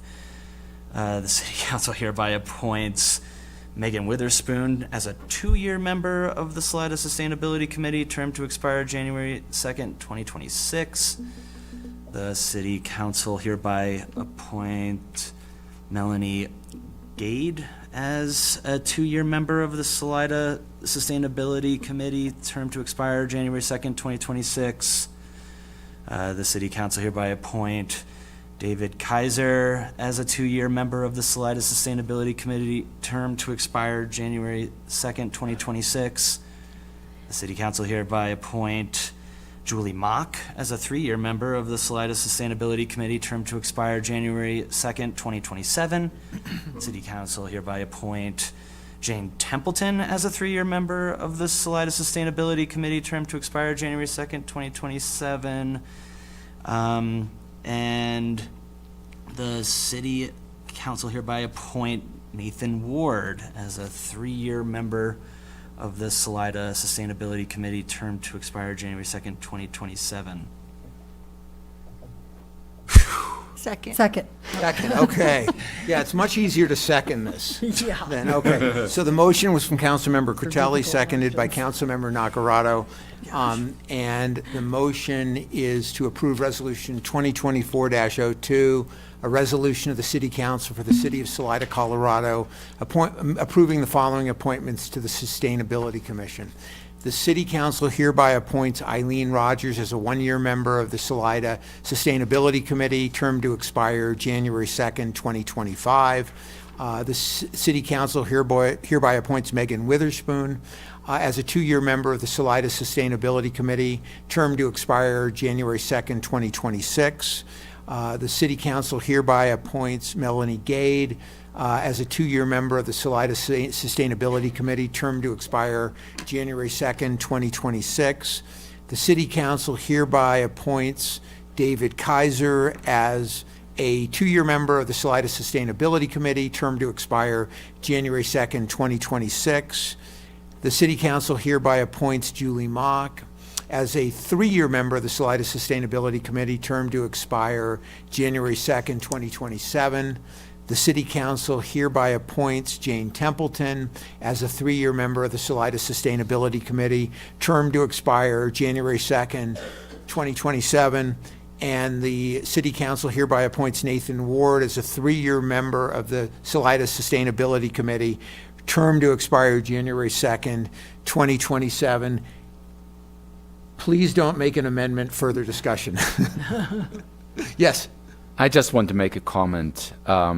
This committee has been dear to me. I started it together with Jane, and I'm just thrilled about the qualified applicants. I think this is probably a guarantee that things are really moving forward in the right direction. Yeah, second that. Okay. Yeah. Also. Critelli, Yes. Pappenfort, Yes. Casper, Yes. Nacarado, Yes. Stevens, Yes. Fontana. Yes. The motion passed. And next up, Resolution 2024-03, a resolution of the City Council of the City of Salida, Colorado, approving citizen appointments to the Tree Board pursuant to Section 2-12-10 of the Salida Municipal Code. Good evening, Council. During work session, you had the opportunity to interview the tree board applicants. They are appointed for 2 years. And if you have any questions, I'm here. I can take a stab at this one. Okay. Okay. Mr. Mayor, I move to approve Resolution 2024-03, a resolution of the City Council for the City of Salida, Colorado, approving the following appointments to the Tree Board. The City Council hereby appoints Joseph Bartels as a 2-year member of the Tree Board, term to expire January 2nd, 2026. The City Council hereby appoints Karen Duquette as a 2-year member of the Salida Tree Board, term to expire January 2nd, 2026. The City Council hereby appoints Jake Jacobson as a 2-year member of the Salida Tree Board, term to expire January 2nd, 2026. City Council hereby appoints Marilyn Moore as a 2-year member of the Salida Tree Board, term to expire January 2nd, 2026. The City Council hereby appoints Michelle Putz as a 2-year member of the Salida Tree Board, term to expire January 2nd, 2026. The City Council hereby appoints Ben Teffenbrunn as a 2-year member of the Salida Tree Board, term to expire January 2nd, 2026. Second. So we have a motion from Councilmember Nacarado, seconded by Councilmember Pappenfort, and the motion is to approve Resolution 2024-03, a resolution of the City Council for the City of Salida, Colorado, approving the following appointments to the Tree Board. The City Council hereby appoints Joseph Bartels as a 2-year member of the Salida Tree Board, term to expire January 2nd, 2026. The City Council hereby appoints Karen Duquette as a 2-year member of the Salida Tree Board, term to expire January 2nd, 2026. The City Council hereby appoints Jake Jacobson as a 2-year member of the Salida Tree Board, term to expire January 2nd, 2026. The City Council hereby appoints Marilyn Moore as a 2-year member of the Salida Tree Board, term to expire January 2nd, 2026. The City Council hereby appoints Michelle Putz as a 2-year member of the Salida Tree Board, term to expire January 2nd, 2026. And the City Council hereby appoints Ben Tiefenbrunn as a 2-year member of the Salida Tree Board, term to expire January 2nd, 2026. Further discussion? Stevens? Yes. Curtelli? Yes. Casper? Yes.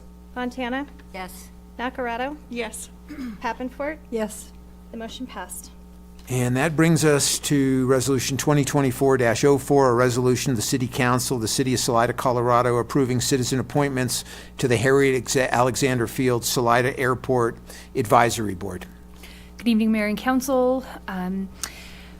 Our current appointed members of the Airport Advisory Board have their terms expiring either at the end of this month or at the end of January 2023. So we are getting people back on board.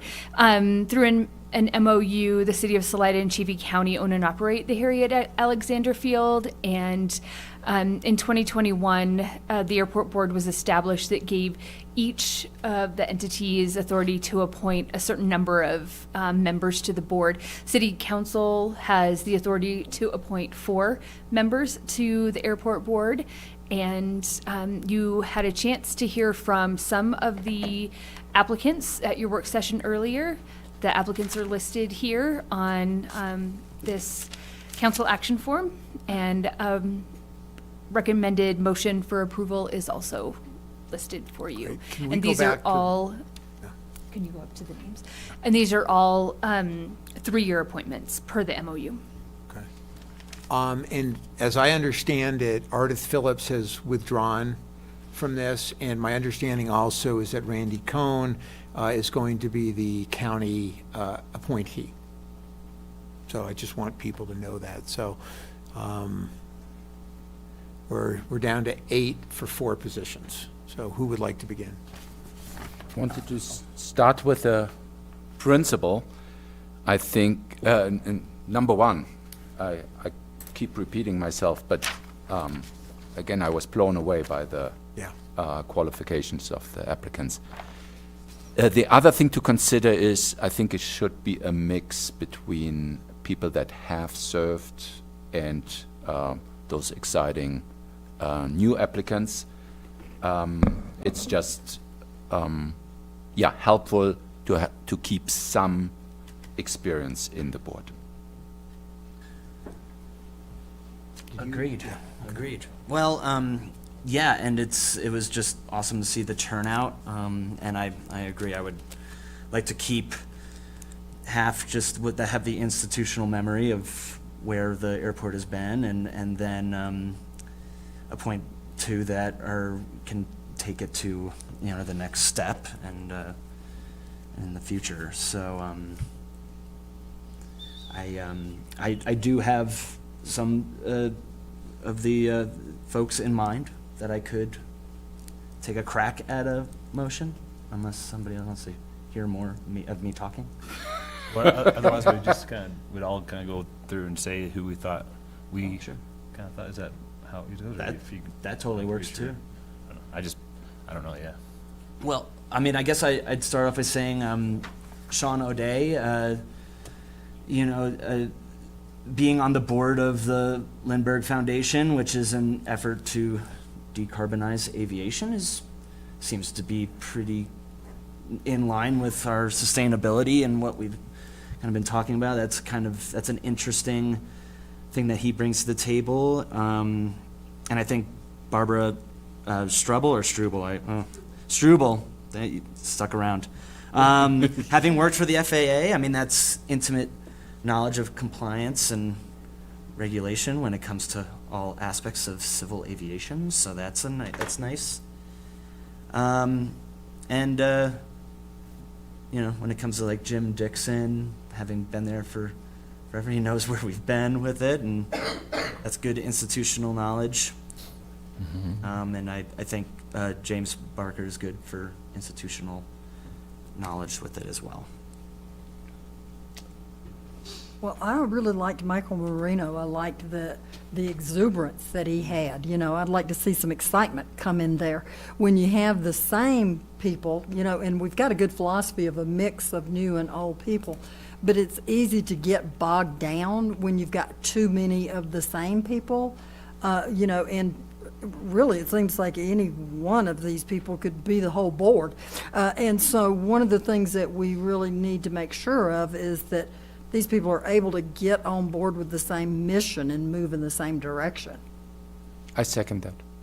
And one of the things I did like about, it was Michael Marino, yeah, he had very good attitude, very good energy, and he also was very adamant about, I wrote down as kids and planes, kind of, had a very good program for getting kids involved into aviation, so I think that's always a great way to go.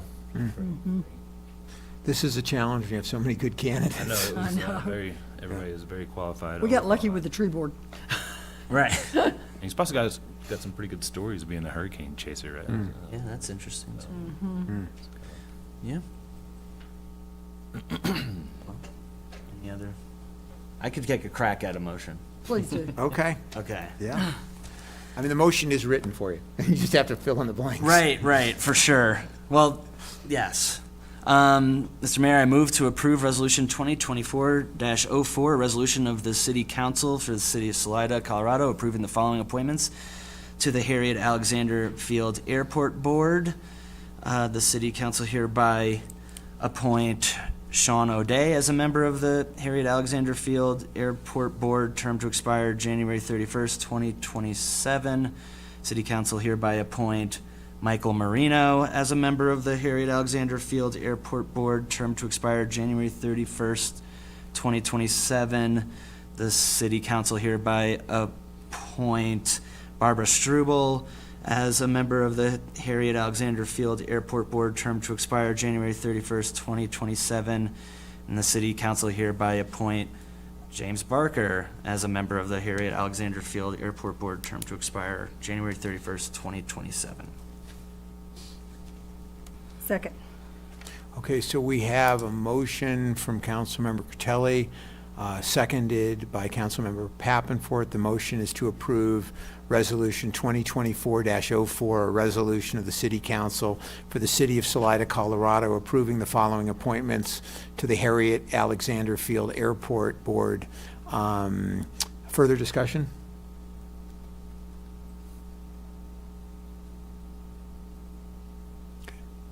Nacarado, Yes. Fontana, Yes. Critelli, Yes? Stevens, Yes. Pappenfort, Yes. Casper. Yes. Motion passed. Okay. And that will take us to Resolution 2024-05, a resolution of the City Council of the City of Salida, Colorado, approving the commercial lease agreement with Salida Bottling Company, LLC. Thank you, Mr. Mayor.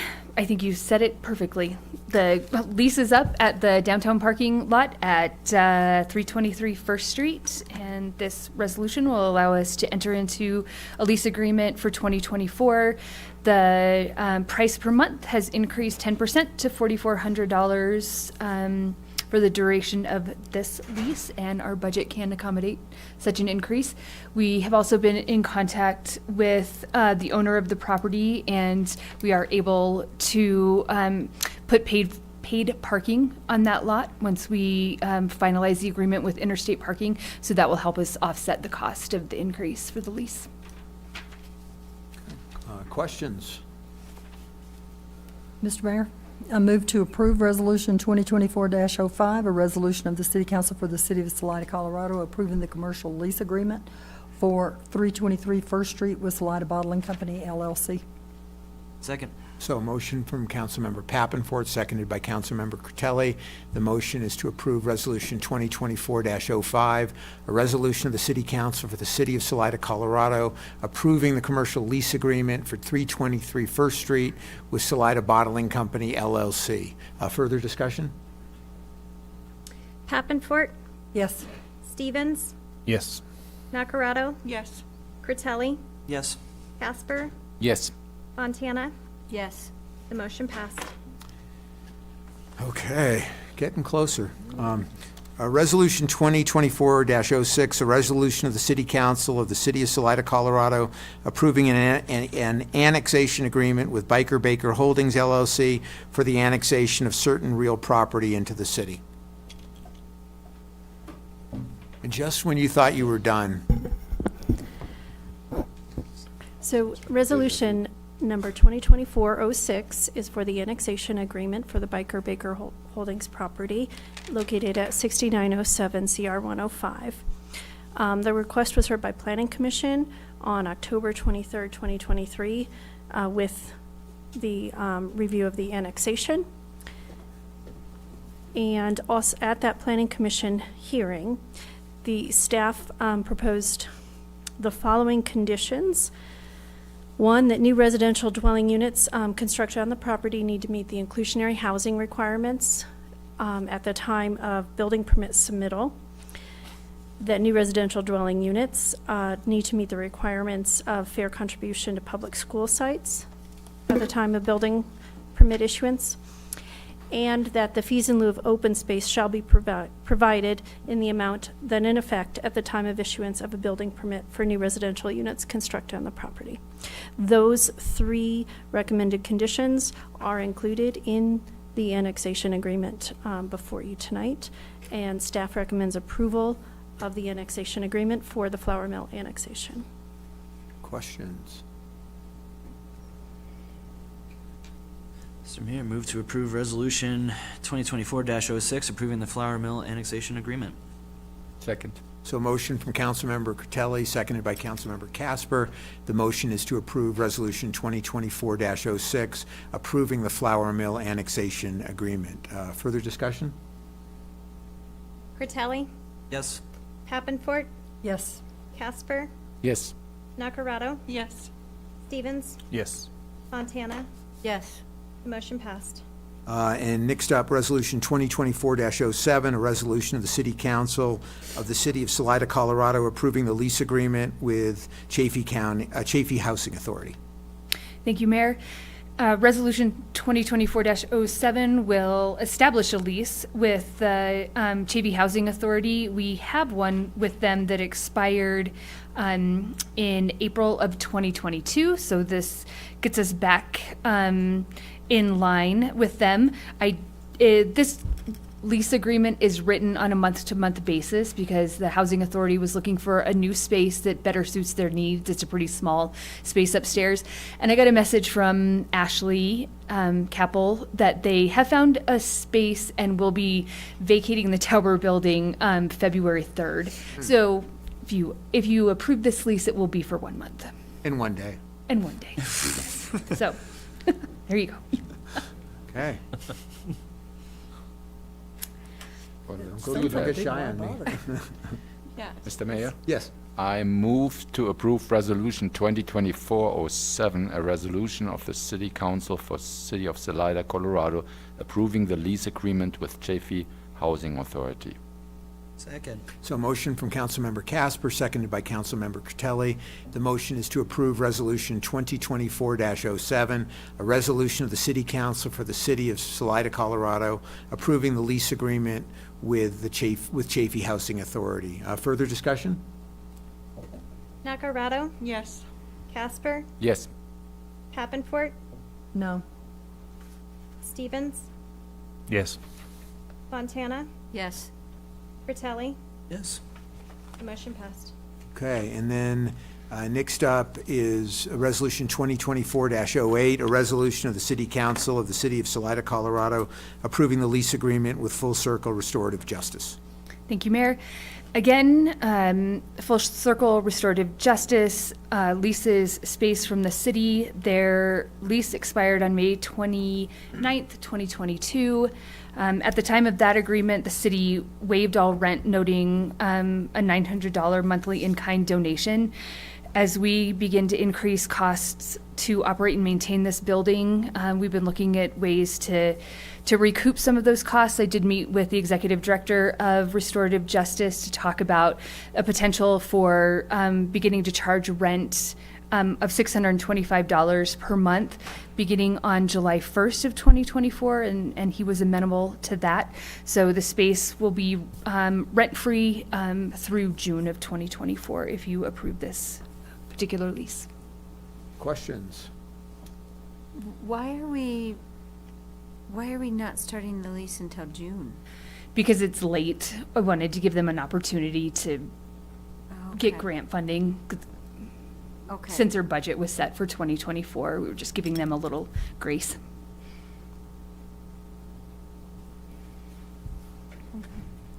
Mr. Mayor, I move to approve Resolution 2024-08, a resolution of the City Council for the City of Salida, Colorado, approving the lease agreement with Full Circle Restorative Justice. Second. So a motion from Councilmember Pappenfort, seconded by Councilmember Critelli. Motion is to approve Resolution 2024-08, a resolution of the City Council for the City of Salida, Colorado, approving the lease agreement with Full Circle Restorative Justice. Further discussion? Stevens, Yes. Critelli, Yes. Casper, Yes. Fontana, Yes. Nacarado, Yes. Pappenfort. Yes. The motion passed. What is with these incredibly long ordinances? All right, let me take a crack.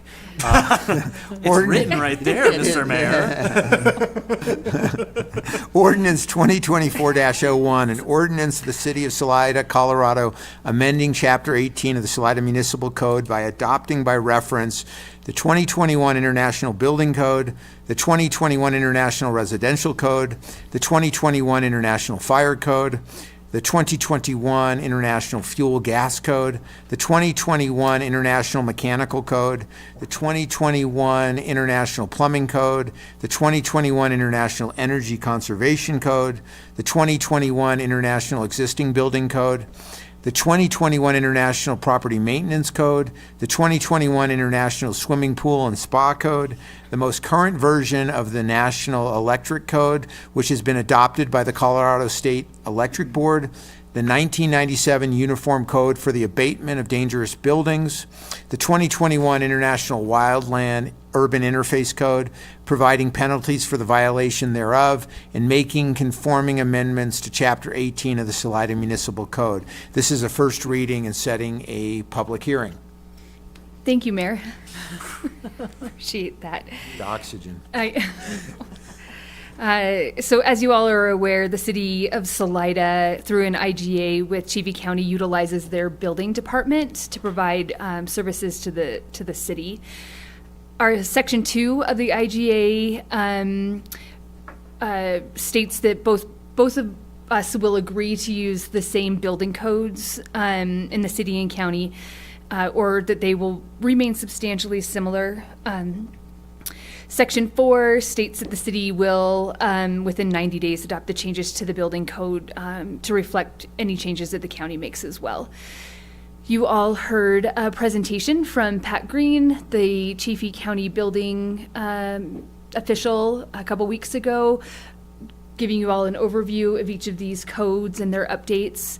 In 2021, the City Council also expressed its support in adoption of either the 2018 or 2021 version of the IECC, which would be included in this update as well. Chaffee County did adopt the various codes on December 12th, 2023, not 2024, I apologize. So this is the first reading for the codes to go into effect for the city of Salida as well. If you all approve the ordinance here and set the public hearing for January 16th, the codes will go into effect on March 1st, 2024 across the county. I'm happy to answer questions, and we also have our city attorney on the line as well, who is the one who penned this title. Oh my God. You can talk to her. So I guess I have a question. And obviously my specialty is not codes. It's not building codes or electric codes or any of that. But I have been hearing feedback from construction people in the community, and the main gist of what they're talking to me about is that how much more expensive building will be and is going to be. And I'm not saying we should not do this, but affordable housing, this and that, and even Rob's development, or, I mean, maybe his is going through before, I don't know the timeline on that, but that's what I'm hearing. Is the main thing is, how is this keeping us affordable at all in our community for builders, developers, single-family homeowners, and such? Yeah. And I don't have an answer to that, but that's what I'm hearing. And that's been raised by the planning department too. I mean, it's all valid. So does that mean we do it anyway? Or would, I mean, I don't know where that, when people raise that to me, I don't know how to say, how do I give them feedback? Well, some of the contractors I've already talked to about it, I mean, they're already putting they've already put these plans in motion. They're their bid. built in their bids, yeah. So they're maybe not going all the way through with like the solar, but they're putting in, the wiring and everything that goes up to the roof for the solar panels to be put in, further down the line. So what they're taking on now is, is a little more upfront costs, but like further down the line, the solar and the passive solar and everything that they're going to be putting in is going to save them money down the line, like the sensors in the rooms that turn lights off when you come and go from the rooms and stuff like that. So a lot of the people that I've already talked about have already started implementing this process here, even though they haven't had to, because they just kind of knew that things were going to start going that way. So, but yeah, it's definitely they're all they're making sure that the people that their customers, it's handed down to them, know that there's going to be a little bit more added cost, and that's just kind of how you have to kind of deal with it. People decide to go forward with building, or they decide to hold off, but it's all going that way, so they're all going to have to kind of deal with it in one point or another. Correct me if I'm wrong. There's also a little bit of pressure from the state. I guess we could wait with that a little bit, but if we adopt any of the new codes, I think we do have to adopt all of them. 5 years ago, when I was part of starting the sustainability committee, we identified pretty fast that the biggest effect we could do in Salida to get with the energy building code into this century. We were one of the counties that has been holding out very long with the 2006 energy building code, and you heard the presentation. The problem now is that we've been holding out so long with old codes that now the transition is a lot bigger, which will create a little bit of pain, but I'm thrilled that we are moving into this century. It's time. And is this with the counties doing this? Yes. And like the city of Buena Vista does theirs, or we do that? They're in the, All together. The town of Buena Vista would Town. adopt the same, they have the same agreement with the county, I believe. And I would say that it's the same story anytime you try to change the codes. This is what I've always heard, and my job in the 80s was the newspaper, so I was all in the news.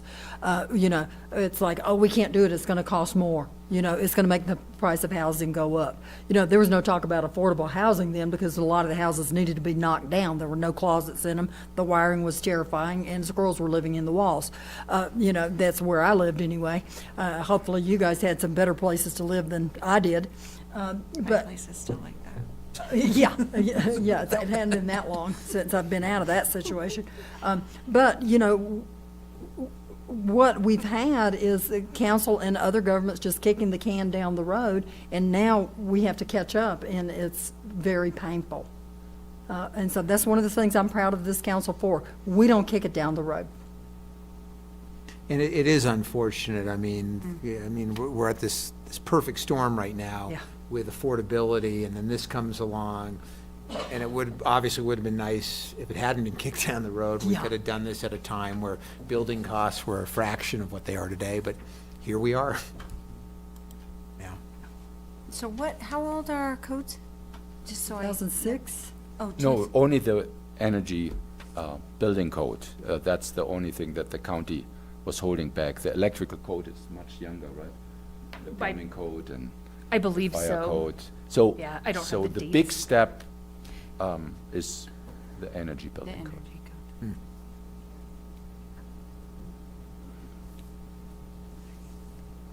Silence is deafening. Yeah. Yeah. Well, Mr. Mayor, I move to approve ordinance 2024. Seems like I said that before. 01. 01. On first reading and setting a public hearing for January 16th, 2024. Second. So a motion from Councilmember Casper, seconded by Councilmember Pappenfort, and the motion is to approve ordinance 2024-01 on first reading and setting a public hearing for January 16th, 2024. How come his was so much more abbreviated than what I had to read? I digress. Further discussion? Scroll up. Nacarado, Yes. Fontana, Yes. Critelli, Yes. Stevens, Yes. Pappenfort, Yes. Casper. Yes. The motion passed. And before moving on to council reports, we're 4 to 5 minutes from the top of the hour, so I'm going to need a motion just to continue the meeting to 9:30. I doubt we go that long, but just for. if it's Mr. Mayor, I move we continue the meeting to no longer than 9:30. A second. So a motion from Councilmember Pappenfort, seconded by Councilmember Critelli, and the motion is to continue the meeting to no longer than 9:30, which takes us to council reports, and we will Do you start. need to vote on that? What's that? Oh, Should yes, we do. Vote on that? Okay. Boy, I am just like, towards the end of the meeting, I'm just. Stevens, Yes. Critelli, Yes. Casper, Yes. Fontana, Yes. Nacarado, Yes. Pappenfort. Yes. The motion passed. Okay, council reports. Councilmember Critelli. Okay, so I've been reached out to by the Region 15 Opioid Governance Settlement Committee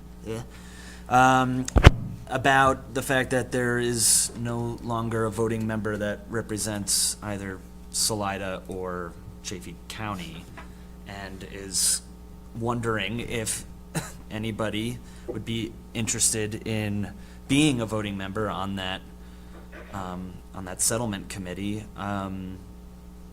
or having that connection with council and that committee. And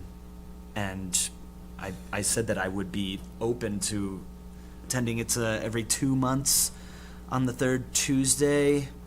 I said I'd be open to participating if it felt like that was the appropriate move. And I guess I just wanted to hear if that's something that we still want to have input or knowledge of what goes on at those meetings as a governing body. Is there any money involved? I'm going to probably get myself into trouble here. I was on it for a while. The amount of money that comes back is so de minimis. And I just think we've got so much on our plates at this point that our time and energy is better spent on things that can have a more meaningful impact on the community. But that's just my point of view. And if I could, as a reminder, later in 2023, the council did vote to have all our settlement money go directly to Chaffey County, so it no longer passes through Salida.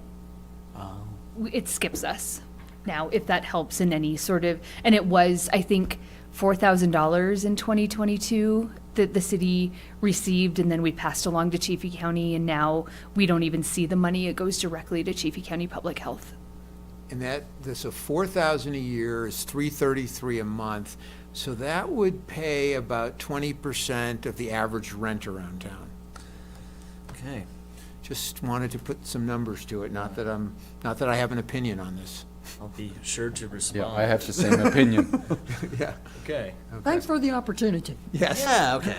And that's all I have. Okay. Councilmember Fontana. I have a few things. I'll just read them off of here to not be too long. So let's see. I think we should make sure we're continuing to look at the budget. I know that is always done, and it's wonderful, and I appreciate staff in doing that, and you guys are great with that. Just to keep an eye on the sales tax revenue, especially in the third and fourth quarter. I've talked to a lot of businesses, including Ray was up there saying he's already down in the third and fourth quarter, and I'm sure that's already in the budget. Everybody does a great job with that. So in saying that, hopefully everybody supports local businesses with their purchases, including the city. Each dollar spent locally really does make a difference for all of us. Not asking anybody to spend more money, just spend it differently and try and keep it here. So this kind of leads me to the F Street updates. I know Dominique and I had a meeting with Sarah from Corvus, the fly shop, and Next Eddie. Next Eddie. Next Eddie. Corvus's t-shirts. Oh, t-shirts. I got the wrong place. Anyway, the next Eddie. I thought it was great. Sarah's wonderful. I reached out and spoke to more businesses last week. I think I reached out to 27 of them, talked to them. I left messages with 41 different ones. And from what I got, 95% of the businesses in town on F Street and First Street and Second Street, about 95% of them, when it closed again seasonally, closed to car traffic, open to foot They traffic. want them all. They want them all. About 90% of it, of those businesses, when it opened for parades, I mentioned it to Dan. I'm sure there's some huge logistics that go into that. If you have it closed for cars and then you open it up for two parades, and they're specifically wanting it open for the 4th of July parade and the FIBARC parade. So I'm sure that would create, people moving the barricades and moving stuff around, and the police and the whole thing. So that is my input. And we will have that discussion at the next work session. I Yeah, figured. Yeah. And then 100% of every single person that I talk to, every business owner down there wants signage. And I think that's a big thing. Obviously, that's money. I talked to Randy at the Chavano Sign and Fixture. He's local. He does a ton of signs. I'm sure there's some other local sign companies out there too. I don't know. And so they all want some kind of signs, which probably deals with more red tape. I mean, I don't know. That will also be a discussion on January 16th. We have actually been working over the past few months with a local sign designer, and we will be bringing that forward. Oh, that's great. Okay, so- because then some of them also said, I wonder if I can put my own out there. And I said, I don't know how the city permits work. I don't know. So that's kind of what their feedback was. Great. And of course, they asked for money to help with the signs or if they can do their own. So the last thing I kind of wanted to mention was with the meeting with Danny, and I had reached out to the gun shop owner and a few other people in town, and nobody wants anybody to be fearful or scared of anything that has to do with the Second Amendment, open carry, concealed carry, or any of it. And I feel like each of the people that I reached out to and reached out to me said, we understand fear is real, and they don't want anybody to be scared of any of it. They also don't want their Second Amendment rights taken away or to, hinder anybody else's rights on there. That's not what they're going for. I think they're exercising their Second Amendment rights, and they don't want that to scare someone else. So they know that fear is real. And that's what I got out of them. That was my report. Thank you. Councilmember Casper. I just want to encourage anyone that still has questions to my primary residence to give me a call or shoot me an email. That's all for tonight. Councilmember Nacarado. I was so excited about the panelists for the Sustainability Committee and the opportunity to work with them that I really jumped on that appointment. And I just want to say thank you, Councilmember Casper, for starting the Sustainability Committee and all the work that went into that. I appreciate it. And I am continuing to engage with Colorado Communities for Climate Action, and will participate with the Legislative Committee tomorrow. And we'll look forward to connecting that group with the Sustainability Committee as well as the new Sustainability Coordinator, because there's a lot of different committees to participate in there. And yeah, that's it. Thank Thanks. you. Happy New Year. Happy New Year. Councilmember Pattenfort. Yeah, Happy New Year, and thank you so much to the public that came out and applied for positions on the boards. We just had such impressive candidates that it made our job really difficult. And so thank you for that. And then I also want to say sorry to people who lose their views, who have people close to them. Open space is a real thing, and we have a lot of it here, thankfully. It might not be out your front door. It might not be out your back door, certainly not at my place. But we do have open space, so we can escape to that. And it's just such a priority, and I'm so grateful that we're going to get some housing for some of our workers. I'm so sick and tired of people having to leave town because they have nowhere to live. Thank you. Thank you. Councilmember Stevens. I just want to say that the place for people to to get their word out and their opinion off their chest is here in this room. So approaching people and just remember we're a community, and approaching people out in their private lives in front of their families and stuff like that is just it's especially in a negative way is just not the place to do that. If it's positive, more power to you. Let it fly. But if you have something to say, come up here, sign up, put your name on that little sheet, get it off your chest, and let it be on the record. But people, if you agree or disagree, just this is the place to air your grievances. So just remember that we're a community, and we need to continue to act like a community. Thank you. I just had a couple of things tonight. First off, I just want to commend everyone that was here tonight.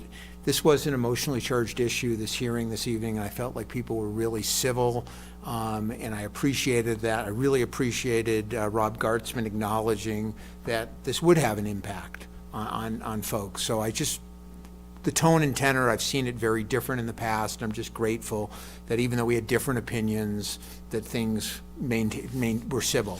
The second thing, and it sort of ties into what Councilmember Stevens was saying, is that if anyone in the public, if you have a concern, please reach out to me. I'm available. I will get back to you. I'll meet with you. I'll have a phone call with you. And I bring this up because about 2 weeks ago, I received an anonymous letter. And unfortunately, with an anonymous letter, you don't know who to respond to. So that's why I'm responding in this. But in the letter, the person started by saying how awesome Salida was. They had just moved here, and they were impressed with how friendly people were, except for one. Then they proceeded to say how they had been at the drive-thru at BMO Bank when they suddenly heard yelling, and they heard a woman screaming at tellers about having to wait in line with all these other people, and how she's the mayor's wife and should be able to come into the lobby, and then said, "Do you know who I am?" And I want to say a couple of things on this. Number one, my wife is the least entitled person I know. She would never, ever say anything like that. Secondly, we've lived here 13 and a half years. We've never had a banking relationship there. Not that it's not a great institution. We just happened to pick someone else.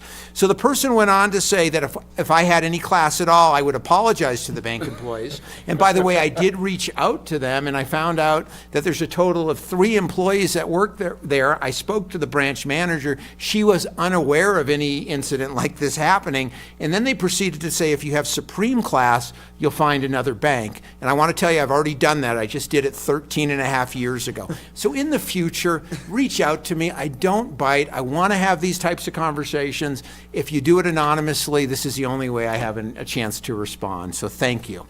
And that'll take us, I'm off my soapbox, treasurer report. No report this evening, Mayor. How about our attorney?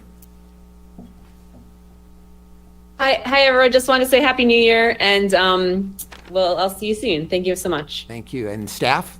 No, thank you. All that remains then would be a motion to adjourn. So moved.